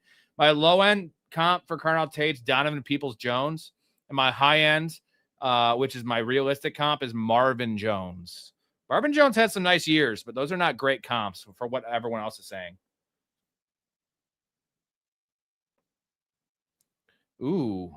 Jefferson, London, Garrett Wilson. That's pretty sexy. Nice pick in Devonta Smith, dude. He's going to be a second-round pick if and when AJ Brown gets traded. All right, I got to set the cue since this shit sucks. Rice. Say Flowers. JMO.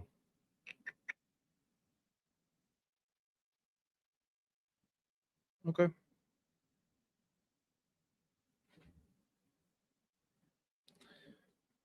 Rice or JMO. I hate taking Rice. Here it is again, doing the same fucking shit. Devontae.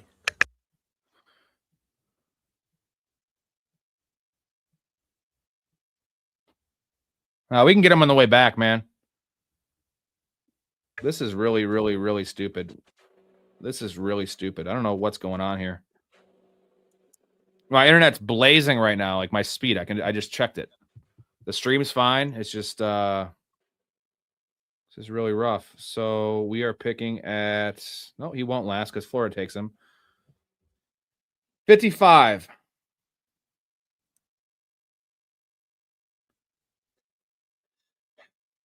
God damn you. There goes your boy, Colson Loveland. I don't want any of those guys. I don't want any of those guys. We got options. Gonna have to go one more receiver here. Right at this moment, as we speak, Loveland will never live up to his draft pick. Third round. Is real life in fantasy? Yeah. I'm saying never. No, I'm using an absolute. So. Okay.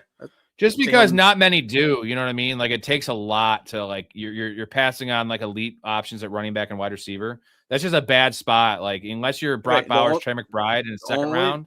The only reason I'm bringing this up is because we lose DJ Moore. We aren't going to add any elite receiving options. We'll add complimentary going forward. So his 86 receptions or 80 plus receptions, where do those go? And who did Caleb trust the most at the end of the season? I think he's got to live on touchdowns to like return value at that like third end of third round. He could as a third rounder. Again, I'm just throwing. I'm not disagreeing with you at all. Trust me, I'm not. Because as a Bears fan, I probably will not be drafting him that high. I'm not going to be a homer unless it just falls in my lap for a good reason. But let's just say that this next year, Loveland has 90 receptions, 1,200 yards, and 10 touchdowns. Is that worthy of a third-round pick? Oh, hell yeah. But, like, that's high on all categories. You know what I mean? Like, 90 receptions is unlikely. Again, Johnson drafted him for a reason. They got rid of DJ Moore for a reason. There's all these opportunities available now, and Caleb loved him at the end of the year. So, again, I'm just spitballing. That's all. I'm not sitting here saying, "Oh, nice you're pick, Dakota." Quinshot Judkins. This is a nice pick. This is really frustrating because the last ones have all gone really smooth, and this is just stupid. You agree with that? I took Marvin Harrison over Brian Thomas. Yeah, unfortunately. God, honestly, maybe not, but it's a fucking shoot 'em. A lot of guys here. Ooh, we have options. We have options. Yeah, that shit's just freezing up like crazy. There we go. Joe Burrow. Peyton with a Jordan Tyson pick. Abuka, Smith, Love, and A-Chain. Same build as us. The running back, and then 3 receivers. That's what you want. Now we have flexibility. Quarterbacks seem to be falling pretty good. There goes Mike Evans.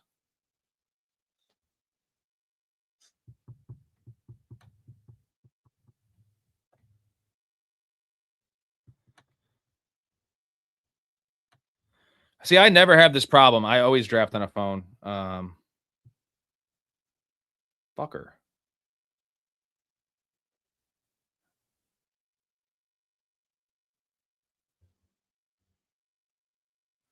All right, we're taking DJ Moore or DK. I'm taking DJ Moore first. Yeah. Let's go, dude. There we go. Now it's working out for us a little bit. I don't know, Dean. This is an older Android. This is my podcast phone that I used to record on before I did the lives. It's been fine though. I've already done like 7 of them this year. I did all my drafts last year on this thing. So I guess we'll see. This might be a bad night for it. All right, so we got AJ Brown, Rashee Rice, Marvin Harrison, DJ Moore, and then McCaffrey, Derrick Henry. Touchdown City, baby. I don't hate it. I don't like I wish it was Chris Olave instead of AJ Brown. I wish it was Zay Flowers instead of Rashee Rice. Jaden Daniels, that's a really I guess good that's pick. why I shouldn't talk about who I want, so people don't fucking take them. Oh, it doesn't matter. Bayshell Tootin's available. No. No, fuck you, Rob. It matters not necessarily in this exact thing we're talking about, but for future endeavors. Kobe Myers. Ray will never give his people out again.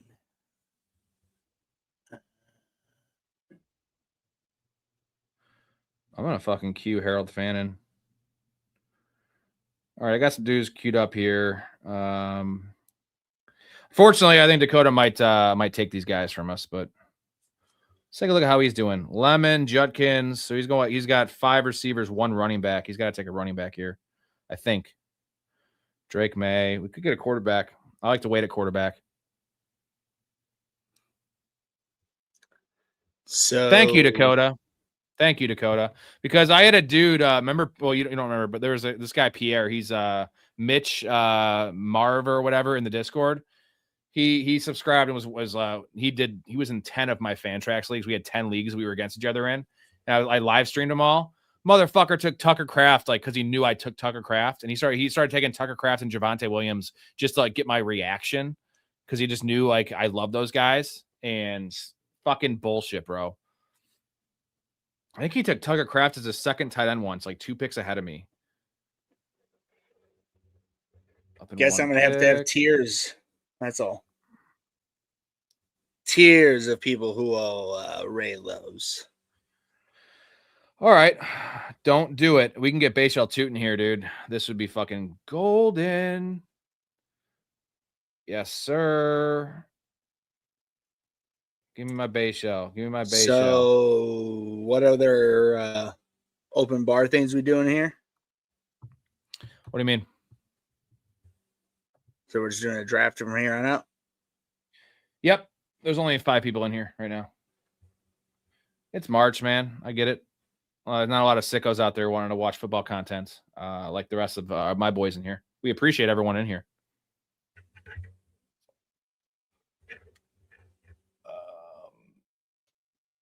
Yeah, Tootin's one of those guys. You're doing an early draft.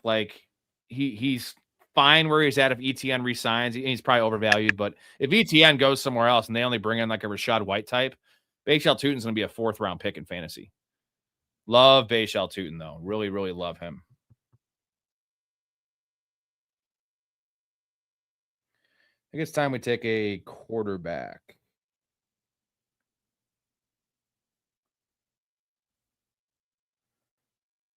Or a tight end. We got to take a onesie. We're currently sitting with McCaffrey, Derrick Henry, Bayshell Tootin, A.J. Brown, Rashee Rice, Marvin Harrison, DJ Moore. Would have really loved to have David Montgomery on the squad.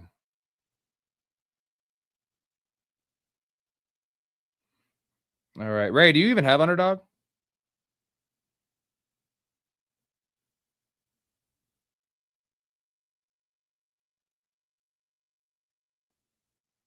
We're going to take Brock Purdy.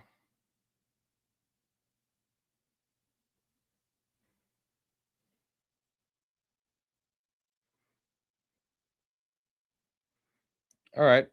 Purdy McCaffrey stack, which is actually a stack for a quarterback running back.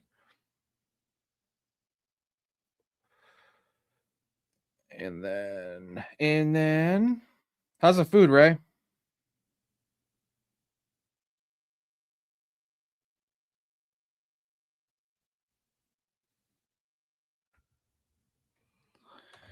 Pitts might still get traded, man. They tagged him, so there's a chance they trade Kyle Pitts. And I actually would, if I was them, I would trade Kyle Pitts, especially if you're bringing him Malik Willis. You have Drake London. Like, what's the point? If you can get like a second-round pick for him. Ray's just munching over there. He is just chowing down on the steak.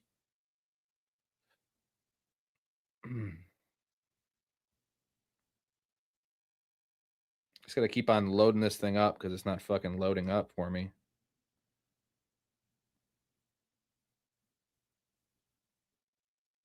Tyler Algier, you son of a bitch. You son of a bitch, Dakota. They're not done with him, but they're tied to him, and they drafted him very high. But they might bring in competition, whether that's Kyler, Malik Willis. Those guys wouldn't be competition; they would be the starter. They could bring in a veteran like a Jacoby Brissett or something.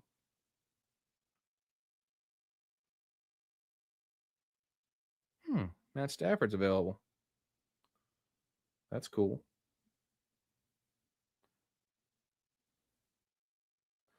Up in 7 picks.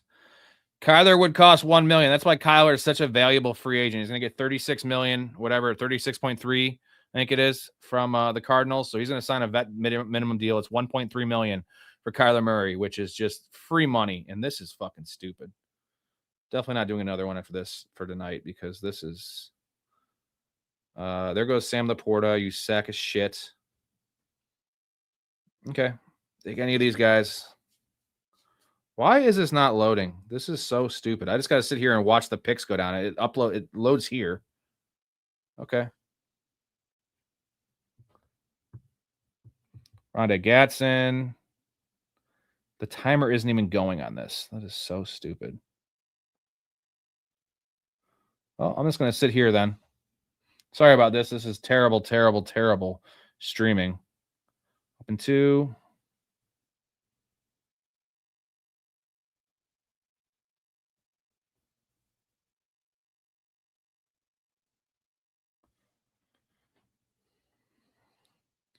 All right. Is that your first quarterback, Dakota? Yes, it is. Cool. Give me Chube.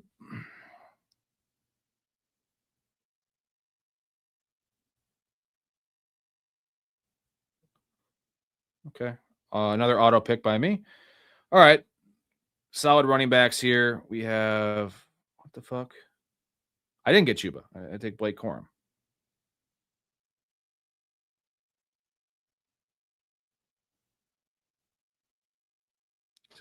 This is fucking stupid. This is gay. This is really, really, really gay. And Ray's just muted eating. According to retailers, the most popular Halloween mask this year is O.J. Simpson. And the most popular Halloween greeting is, I'll kill you and that guy who's bringing over your glasses, or treat. Yeah, I'm just imploring to you how it's really, really gay.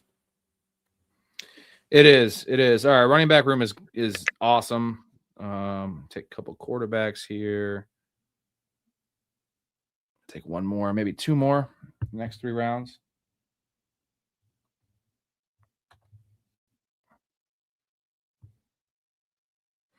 Damn, look at that quarterback run. There they go. Nice pick, Peyton. Rico Dowdle, baby.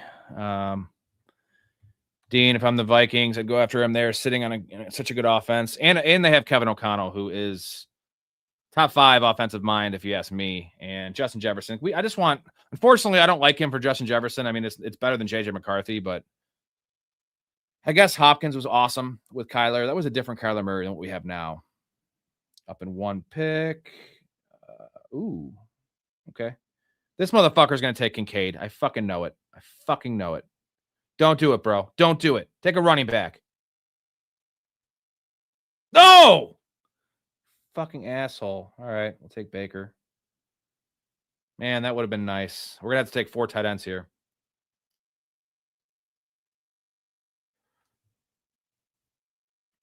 That sack of shit. I need some upside at tight end. Kenyon Sadiq. Maybe. Shakir. Nope.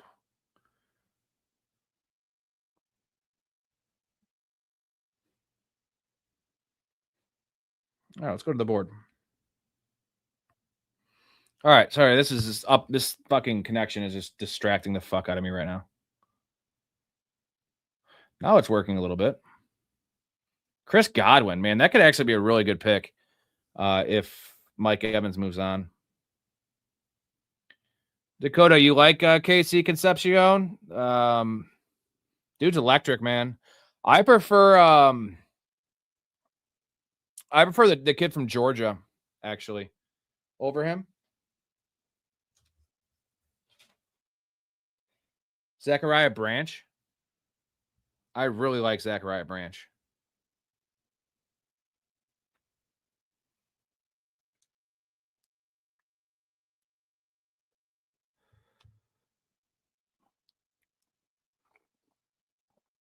All right. It's loading. Shakir at 119. What a value. What a value. Oh. Fuck. As much as I hate Matthew Golden, I really wanted him. Really? What made you want him? Best ball, I think he's going to have some big weeks. Branch is like Tank Dell, except for Tank Dell was slow. Like he played faster, but he had a slow 40 and super small. Branch is like thicker. Branch is built like Tyreek Hill. And his play speed is off the charts. His route tree leaves a lot to be desired, but I think that was more schematic problem than it was an issue with him. I think we're going to take one more quarterback. Nope, I'm actually not going to do that. I'll take Shuck.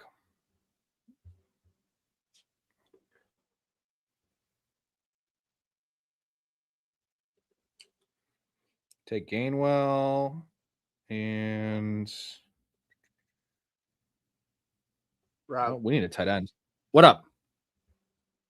Oh, baby girl. That's Lily. Baby girl. Yeah, the speed doesn't matter.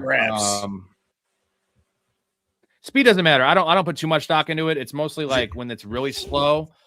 I check game speed, right? Like what do I project it's going to be at? And Branch has that, for sure.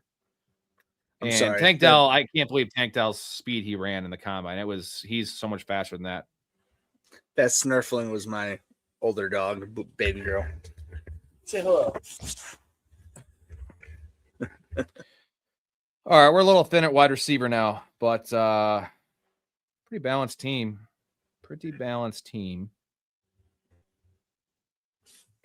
No insight from Ray. It's good to go. Until the championship, when Ray would come over, a.k.a. Rob. Come on the face. All right, one more quarterback, one more tight ends. Well, maybe 2 more tight ends. Someone picked J.K. Dobbins. Gross, dude. J.K. Dobbins over all of these guys? No, thank you. Hey. Dude, I don't even know where J.K. Dobbins is going to be playing. Sorry, I had a comment up there. So you have Bo Nix and Sam Darnold. Let's see. Peyton has no quarterback for Peyton yet. Peyton, what are you gonna do at quarterback? They're all gonna be gone because I'm taking another one.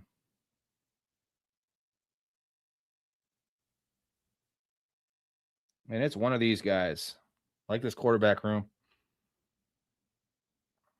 Oh, you have Jalen Hurts. I didn't see that. Well, technically, you still don't have a quarterback because Jalen Hurts is terrible. I'm just joshing. Jalen Hurts is shout out J Bob. He licks our balls. Leave for fantasy.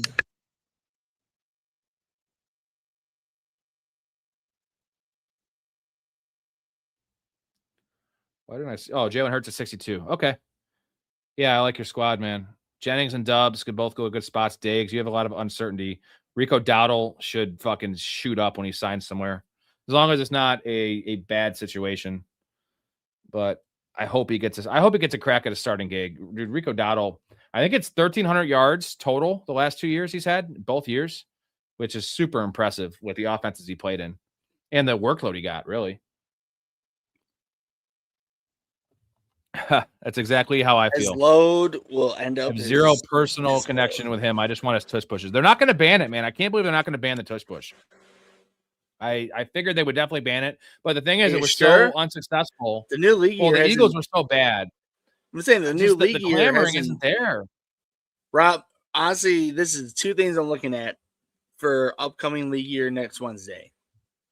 The Bears getting their 2 comp picks, as they should, from Ian Cunningham leaving. You know that whole thing, right?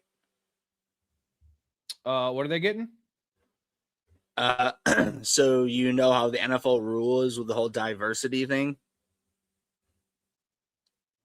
Yeah, so they're getting something for that? Okay, so you don't know, though, because they're getting something for that. No. Well, sorry, I'm doing a lot of stuff here. I'm trying to figure out this stupid fucking connection. So anyways, Rob, the whole idea is that with the NFL, they want DEI to be reign supreme.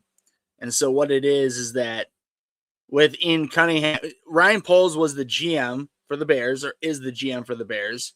Assistant GM was Ian Cunningham. He is a black man. Ryan Poles is a black man. Literally, the whole rule of the NFL DEI hiring situation is that if a black man is hired to a higher position, the team that loses said black man in the organization is given 2 third-round comp picks. But that is for head office, not like coaching, it's head office. So, AKA Ryan Poles, who's a black GM, oversaw Ian Cunningham, who's a black assistant GM of the Bears, gets hired by the Atlanta Falcons to be their GM. And Matt Ryan, who is the president of said team of the Falcons, has said, I have never set foot inside an NFL draft. I have no idea how it works. Ian Cunningham is running everything.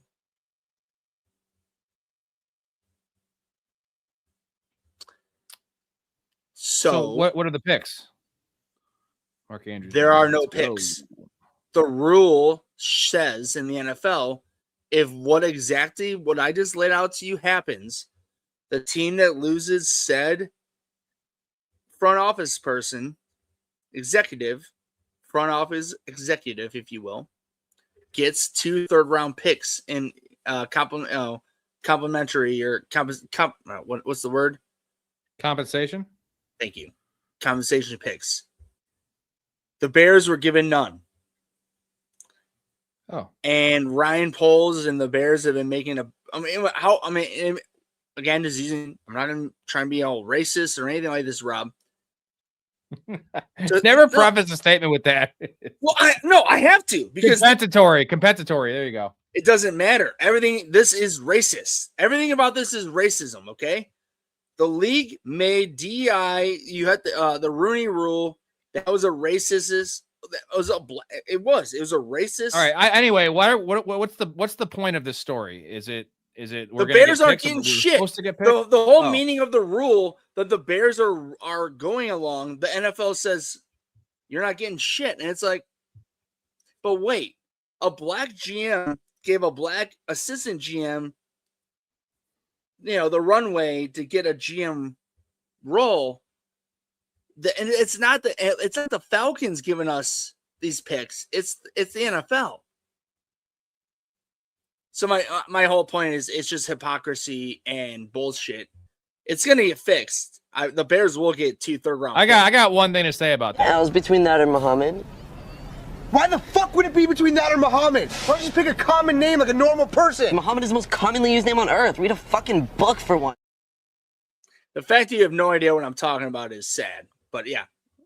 Yeah, I just I don't actually. So I'm not even talking about it. I do talk about race, but it's not even like for white people. I mean, you and I are white as day. I'm talking about the whole rule is to help black people, and that's exactly what the Bears did. And the NFL was just like, nah. It's like, what do you mean? Nah. What the fuck are you talking about? Like, you guys are trying to help the black community to be given opportunities to get higher positions. That is literally exactly what Ryan Poles and the Bears did. And the NFL said no. It's like, then get rid of the fucking rule and don't make anybody ever have to interview a black person ever again. Get rid of the Rooney rule. Yeah, the Rooney rule is terrible. But Rob, I'm saying the Bears did exactly what it's the fucking. It is literally like, Rob, if the NFL could have written it out what their rule was, this is exactly what the Bears did. And the NFL just said, no, sorry. But after Matt Ryan came out and said, I don't know what the fuck I'm doing, Ian's running everything, that's where the Bears will end up getting their picks. But the fact they have to run through a million fucking loopholes for this shit, it should be so fucking blatantly easy. A black GM with a black assistant GM. The assistant black GM got another. I have no interest in this conversation. Like, I just don't. I don't think anyone does. It seems like. Well, if you're a Bears fan, you do, because it pisses me off. That literally what the rules laid out for I the can NFL. Tell, right? I can tell. How is it not annoying to you? It's like the rule is laid out for them, and like the whole NFL lays it out, and the Bears follow it, and they don't give. It's bullshit. It's dumb. I'm not saying it's not bullshit. This is a good one. What if they just identify as black? Like if they bang black chicks, then they can identify as black through lived experience. So then I'm black. I'm black. No, I have been with that. Because you got this guy is black. I'm talking. That's the worst. Oh, maybe he just bangs white chicks. Yeah. All right. The squad is really coming together. I'm making this like a big racial thing. I didn't think you were making it up. I'm pissed off at the NFL more than anything. Like, they're just pieces of shit. They're like the rule. Roger Goodell is at the helm, bro. Roger Goodell is at the helm. No, I hate Roger Goodell in my fucking core. Like, I want him gone. Roger Goodell sucks. He's a fucking clown, dude. No, he's the biggest piece of shit around.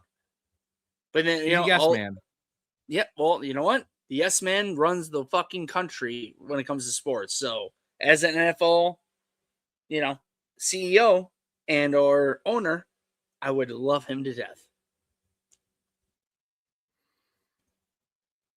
All right. Ben, I'm sorry. I wasn't trying to get into racial political bullshit. It's just like, it just frustrates me that the league lays a rule down.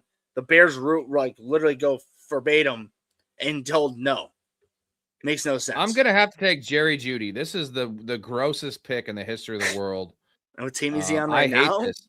He's still on the Browns. I mean, I don't hate that because they have nobody there, but like, that is just disgusting. I mean, because fucking Dakota took McMillan. I was gonna take him. Daniel Jones, though, dude, what a pick. That, like you said, you're going all or nothing in this team.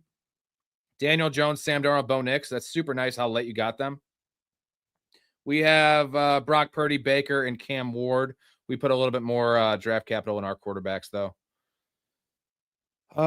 Let's take a look at the team. Purdy, Baker, Cam, I like that. McCaffrey, Henry, Tootin, Corum. We need another running back at some point.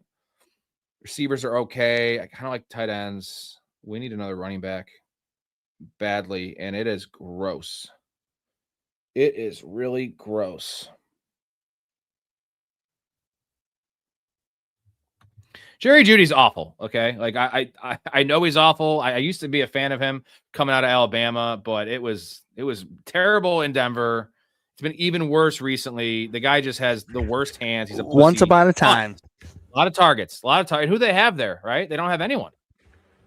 No, I'm just saying. Once upon a have Harold time, Fannin. Jerry Judy was a heralded guy.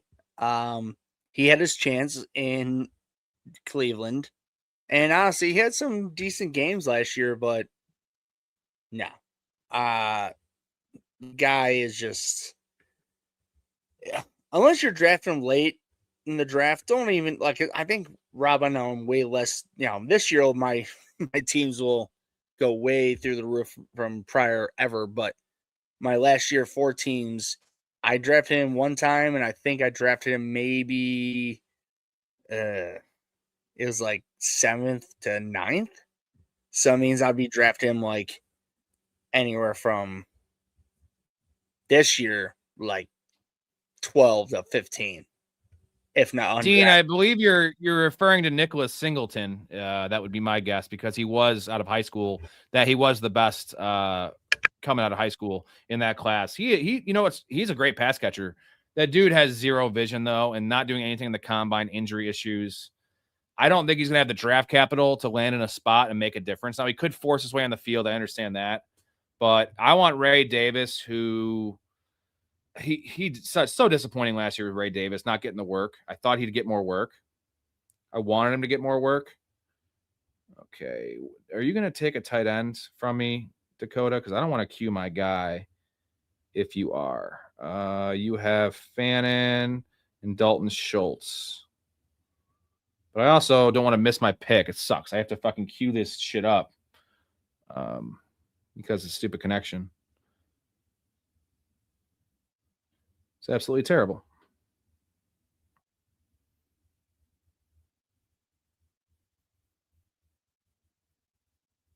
Don't take my tight end. I'm not going to tell you who it is. Don't take him. You don't need a tight end. You have 2. Ray's still mowing down over there. That's a fucking 4-course meal, man. Maybe a 5-course meal. No, I didn't have my steak cut up. So the whole time I was eating that, I was cutting it up and then eating it.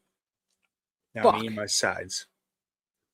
Damn it. This guy took Mason Taylor. You son of a bitch. Mm-hmm.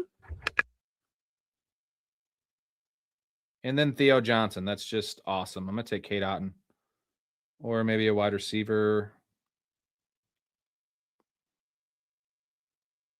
This is getting gross. You know what? Or take Kate Otten. Chancey comes back to the Bucks as well. I think he's gone, but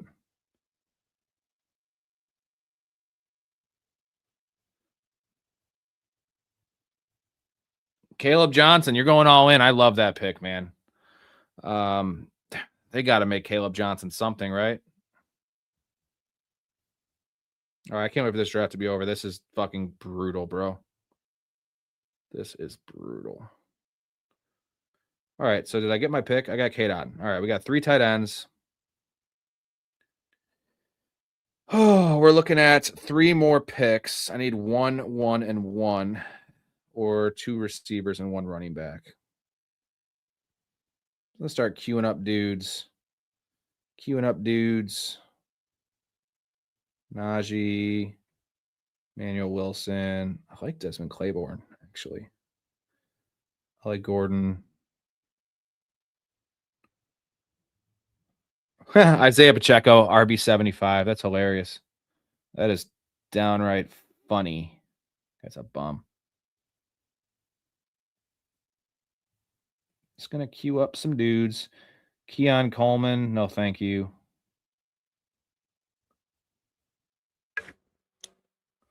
Illinois. I think the worst name is Najee because he was a first-round pick. Yeah, dude. I think it's a good spot. We were talking about this on stream last night. Is Detroit for Najee Harris? Like that's a nice spot. I feel like that's a Lions move right there. And I'm gonna take him. It's either gonna be Najee or Ollie Gordon for me. And there goes fucking Najee, you piece of shit. Connections, getting sniped. I hate this. I really hate this. Theo Johnson's a fucking monster, dude. I love Theo Johnson, but yeah, Harbaugh's going to bring in a second tight end, and I still feel like Theo Johnson would be the starter because he's a better blocker than Likely. Likely's a terrible blocker. Okay, I can take running backs off my board here. Okay, good. I was like, I thought I said I took Joe Mixon. Like, fuck that. Joe Mixon ain't playing football.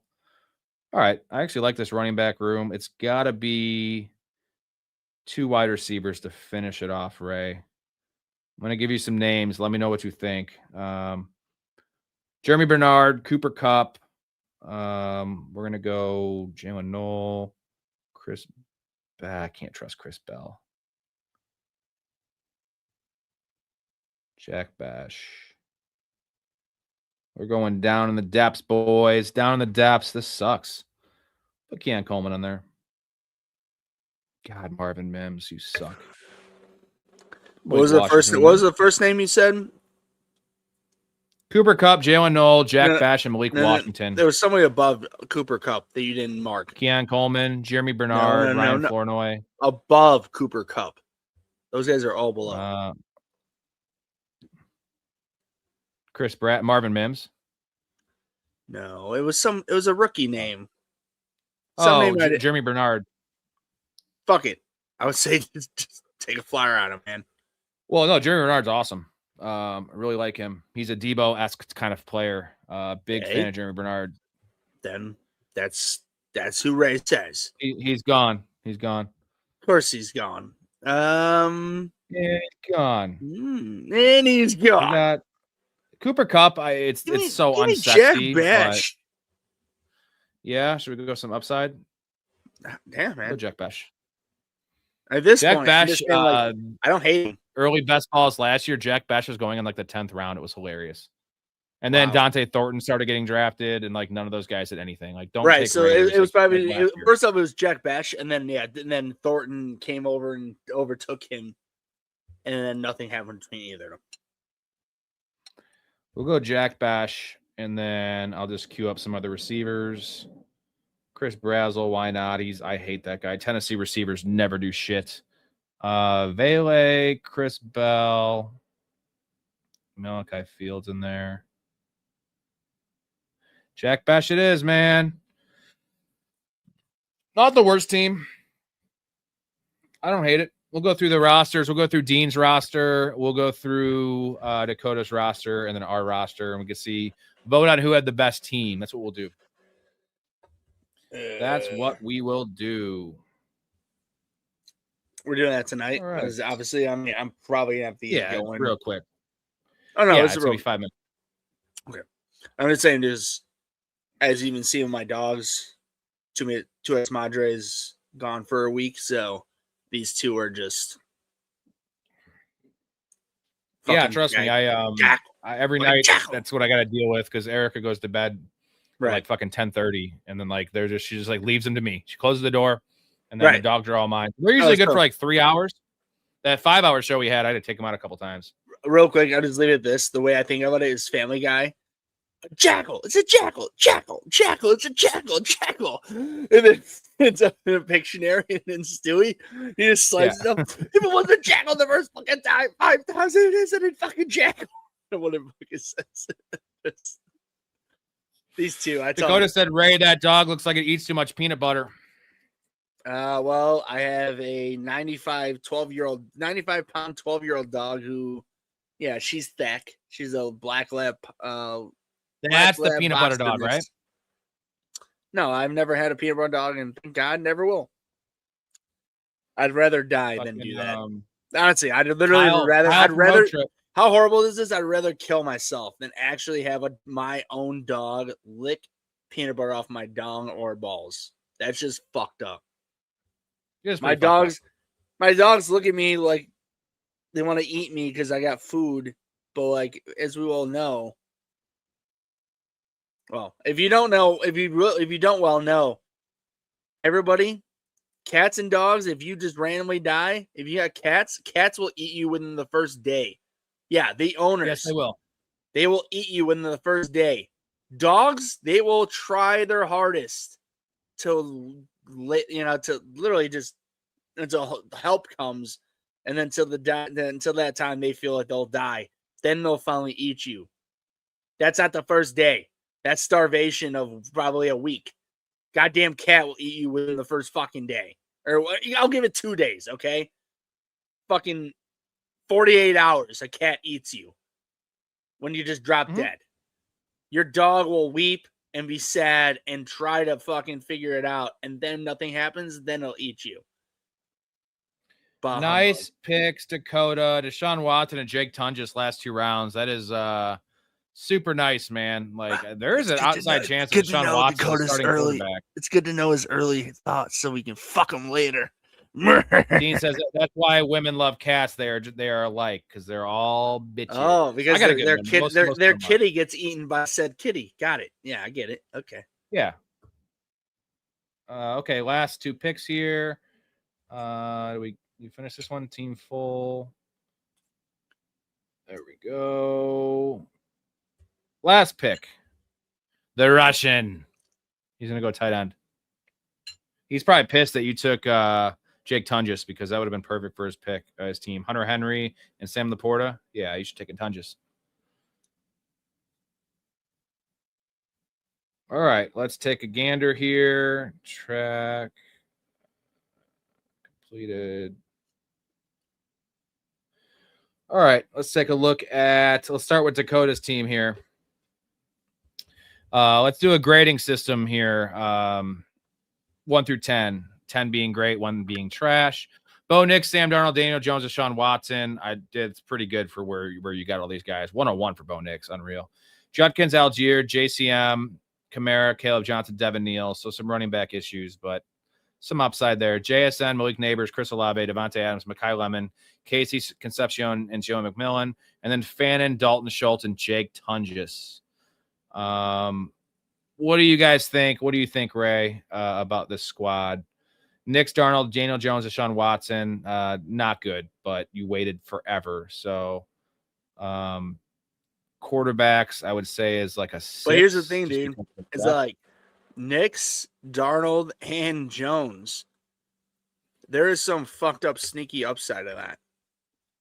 Yeah, for where you got your quarterbacks, it's amazing. The running backs are the biggest question. You're going to need Tyler Algier to sign with the Titans. Like that's got to be a starting spot. Wait, so show me the rest. Because I'm literally my semi chub went flaccid looking at his running backs. Well, you need the Commanders not to make a splash. You need Algier to sign somewhere, and Kamara not to retire, and Kenneth Gainwell to lead. And that's all for these guys. There's a lot of like pros and cons in these guys based on free agency in the draft, but like the upsides there. Quinshon Judkins, I think, is a good value.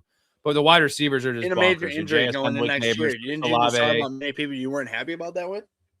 Yeah, Devontae Adams, and then you have 2 rookies. One of those guys will pop. JSN, Neighbors, Olave. No, go back up. Go back up, please. Oh yeah, no. This is receivers. This is receivers. Yeah, and Adams. Adams is a flex. It's super nice. Hey, Rob, real quick.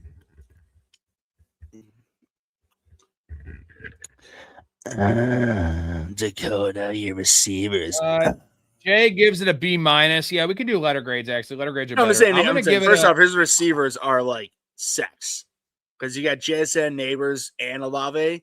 Then you got Adams to add in for his last things, his last little bit. But you got longevity of JSN, Neighbors, and Olave. Those dudes aren't getting away for a long time. No, this is a Ricky Bobby team if I've ever seen one. Like I could give this an A+ or I can give this a D. Just if things don't shake out well, your running back room is going to be an issue. But I'm going to give it a solid B, just because this is like not like league winning in terms of winning this league. This has like tournament winning upside because of the way you drafted. So I'm going to give it a solid B. We're going to go to our team next. We have Purdy. I think this is a very balanced team, but let's check it out. Purdy, Baker, Cam Ward, McCaffrey, Henry, Tootin, Corum, Ray Davis, Ollie Gordon. Running backs. We have receivers: AJ Brown, Rashee Rice, Marvin Harrison, DJ Moore, Josh Downs, Jerry Jeudy, Jack Bash, and Malachi Fields, who I love. And then tight ends: Kenyon Sadiq, Mark Andrews, and Kate Otten. So this is a really balanced team. I don't see the upside. He has more upside if it breaks right. Right. This is definitely a safer team. His team is more likely to go into the finals. I feel like this team is more likely to advance to the playoffs, but that's not exactly how you want to play these. So again, Purdy, Mayfield, Cam Ward. Yeah, but here's the thing: you say that, but like let's just say Kyron Williams goes down for once. Oops. Yeah, or ETN leaves. So we have some upside there. If ETN leaves, we have a starting. Our I'm assuming a starting running. I'm assuming he's gone. That's my assumption. Same. The receivers are not great though. Rasheed Rice could get suspended. Marvin Harrison is a 3. DJ Moore is a 4. I do like DJ Moore as a 4, and then Downs, Judy. Like our guys in the back half have no upside. Like maybe Josh Downs has a little bit. Jerry Judy is just going to get targets. Jack Bash is on a bad team, and Malachi Fields is probably going to be a 3rd-round NFL draft pick. So I don't know what kind of target share he's going to get. And then Sadiq Andrews, Kate Otten. This is probably one of my more balanced teams I've ever fucking drafted this year, at least. But it doesn't like pop off. Well, I'm glad you. The running backs are old. Yeah, Bosh Jack Bash is solid. We have let's see. If ETN moves, you guys are looking good. Rob's team is decent in all positions. B. Dean says Nambla. You like the name Nambla President? That's a joke between me and Kappa back in the day, and I made that. I can't change it. C, but you had connection issues. Yeah, I mean, I'm not going to blame the connection issues, unfortunately. 8, 9, 8, 7 for the ranks of the positions. So Dakota's lowest in this team. Seems like Jay likes it. Jonathan likes it. I'm pretty lukewarm. I'm going to give this a B as well.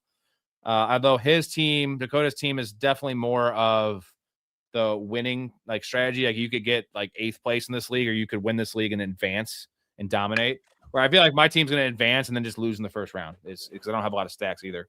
Yeah, I mean, I feel the same because it has no Rays, flair on it. So it makes sense. Is like you wouldn't be a total winner, it'd just be a playoff guy, Let's go to Peyton's team. Now, this was going to be really aggressive too, just because I see you have Tua. You only have 2 quarterbacks, and Tua is not going to start. So you're really relying on Jalen Hurts. Maybe Tua goes to Atlanta or Minnesota and starts, but other than that, it's not looking good.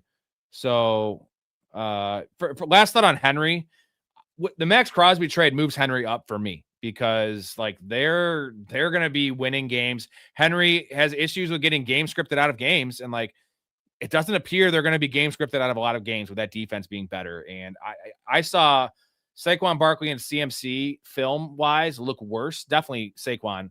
Derrick Henry did not regress at all on the eye test. Derrick Henry is the oldest of all those guys. He's still a monster. So Jalen Hurts to a really questionable quarterback room with just 2 guys, but Jalen Hurts is a warrior. A-Chain, Jeremiah Love, Rico Dowdle, Kenneth Gainwell, Jonathan Brooks, Nicholas Singleton. I really do like that running back room. Rico Dowdle could be a boom if he moves somewhere. Kenneth Gainwell is that nice floor to give you 6 to 7 to 8 points a game in half PPR. And then Devonta Smith, Ibuka, Tyson, Diggs, Jennings, Dubs, Tank Dell, Zachariah Branch, love that pick. Chris Brazzell, don't like that pick just because I think he's a Tennessee wide receiver that's terrible. Kraft, Likely, and Stowers. Ooh, the combined monster of Stowers. This is funny. Jonathan says Ray take Rodgers in the second round like in the playoff league, which is insane that Ray actually got in the money, guys. Ray left. I don't know what happened. He must have got disconnected or his dogs. I can't believe Ray actually got in the money with taking Aaron Rodgers in the second round in accident. So, you know what? Ray is actually pretty goddamn good at fantasy, but gets mad at some things. I see drafting Hurts like drafting Josh Allen. Yeah, not as much boom potential, Dean, but like the floor, especially if they get back to the tush push a little bit. Dakota, very concerning with the quarterback C and moving Rob's team to a C+. Yeah, the quarterback's the only problem. Like if Jalen Hurts gets hurt, no pun intended, like you're done. But if Tua actually can get a starting job, that's how this team could actually be very good because then you will have 2 guys. Now, Tua's not amazing, but I wish you would have taken a 3rd quarterback. Even a guy like Daniel Jones would have been perfect in this team. That would have been the pick. Daniel Jones would have been perfect. But that's where you're lacking. The receivers, a lot of upside with Tyson, Diggs, Jennings, Dubs. Like those guys are all going to move spots. Tank Dell, who's a forgotten man. I love Zachariah Branch. And the tight end room's great. It really is great. Likely it's going to be in a good spot. Stowers should get drafted with, I'd say, top 55 capital, right? Like latest he'll go is early 3rd. I think it's going to be latest he'll go is end of 2nd. So I'm gonna give this one a C+ just because of the quarterback issues. Yeah, Mendoza, just a body. Yo. Yeah, I hear you. Yeah, I would agree with you though, because I mean, who knows what Tua's doing, and with Jalen Hurts, he hasn't shown us the consistency that we're looking for in the last 2 years. So, All right. Sorry about the connection issues on my phone. That was probably not the most aesthetically pleasing. but by the stream, way, in terms of HN and Love and Dowell, that could be something. And I love Kenneth Gainwell as a floor play in best Right. ball. Like he's just gonna be in your lineup from time to time. He scores a touchdown, a pop out for 14. He could, like I said, a good spot for him would be go to the Seahawks, and he gets to start the first 6 weeks if they get rid of Tiny Dancer, and then he just becomes the number 2 there to Zach Charbonnet, and he'd have some ramp up time too. So that'd be awesome. Dean thinks Stowers gets drafted to start. I mean, he's just a really, really piss poor blocker. So he needs to be drafted. You know, what would be a good spot for him would be the Raven, because he could just take over that Isaiah Likely role. That'd be amazing. Yeah, Dakota. Or if it's the 12 team, just individual leagues, like that's how I drafted my team. I feel like, which is, it's very safe. I just don't know because I don't have the stacking. And again, it's hard to stack this time of year because there's so much stuff still up in the air, where it's like we don't know some of these quarterbacks. We don't know where they're going to be landing. We don't know these wide receivers, running backs, etc. Right. That's the difference. You need to stack to win these tournaments generally, to get into the finals. All right, so I'm going to get this off, and now we're back. Okay. That was a great show. Appreciate you. Thank you for the super, Dakota. Nice drafting with you, Dakota. Dean. Check out the website. Get in the Discord, man. You will not regret it. Ask anyone in here that's in there. They will agree and tell you that it is the place to be. We know it's the place to be. One more shout out to the Patreon subscribers, especially It's all the the place to fanatics. be. Ray, do you have Underdog? No. Oh, get it. I'll send you a link. Get it and draft with us next time, and we can do our own. Also, you get more than just supporting us. You get a lot of perks, free merchandise, community fantasy leagues. Dean, if you want to play some redrafts with us. Yeah, Dean, if you want to actually join some of our community leagues, we're going to do 6 or 7. We may still have a spot in the Dynasty. That is still up in the air.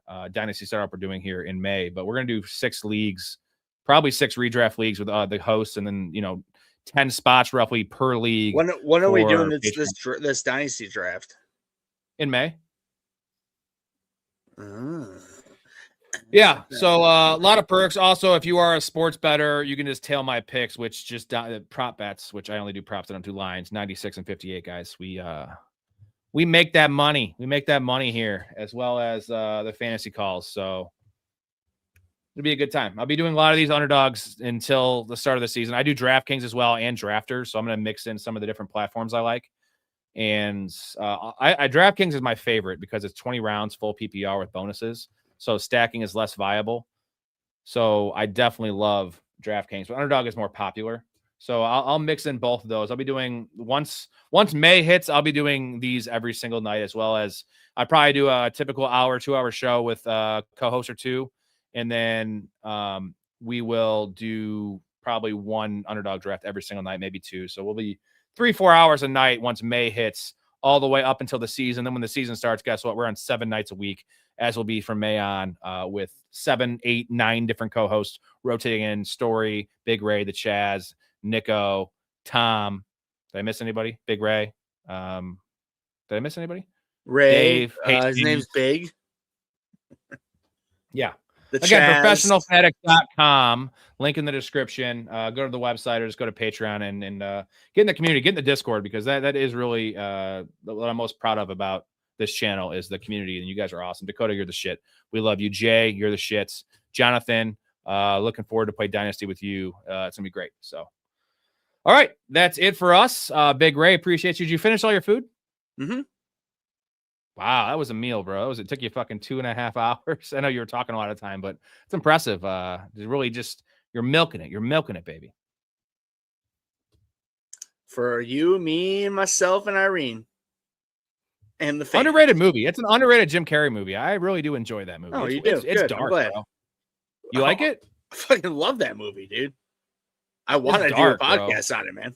I love that movie. The sex scene's amazing. Oh, they don't really show up, but you know what I'm talking about. The entirety of that entire movie is just like,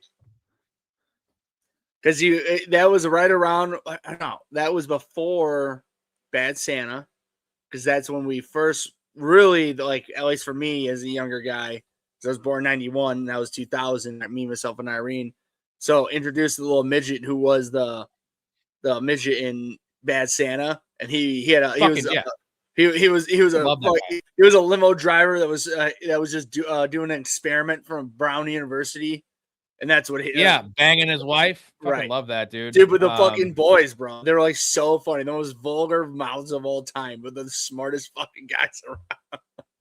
Just great. 3 black kids and his wife runs away. Just fucking awesome. Yes. Jim Carrey, end of his run, but we love Jim Carrey. All right, guys. Appreciate everybody. Dean, maybe I'll see you in the Discord. I will send you a link to that if you sign up tonight. Please join. You will love it. If not, I'll see you in the future on the streams. Appreciate everybody. Love your life. Stay positive. Respect each other. We're out of here. You just seem like a good dude. I thought I'd see if you wanted to grab a beer, that's all. I'm glad you called.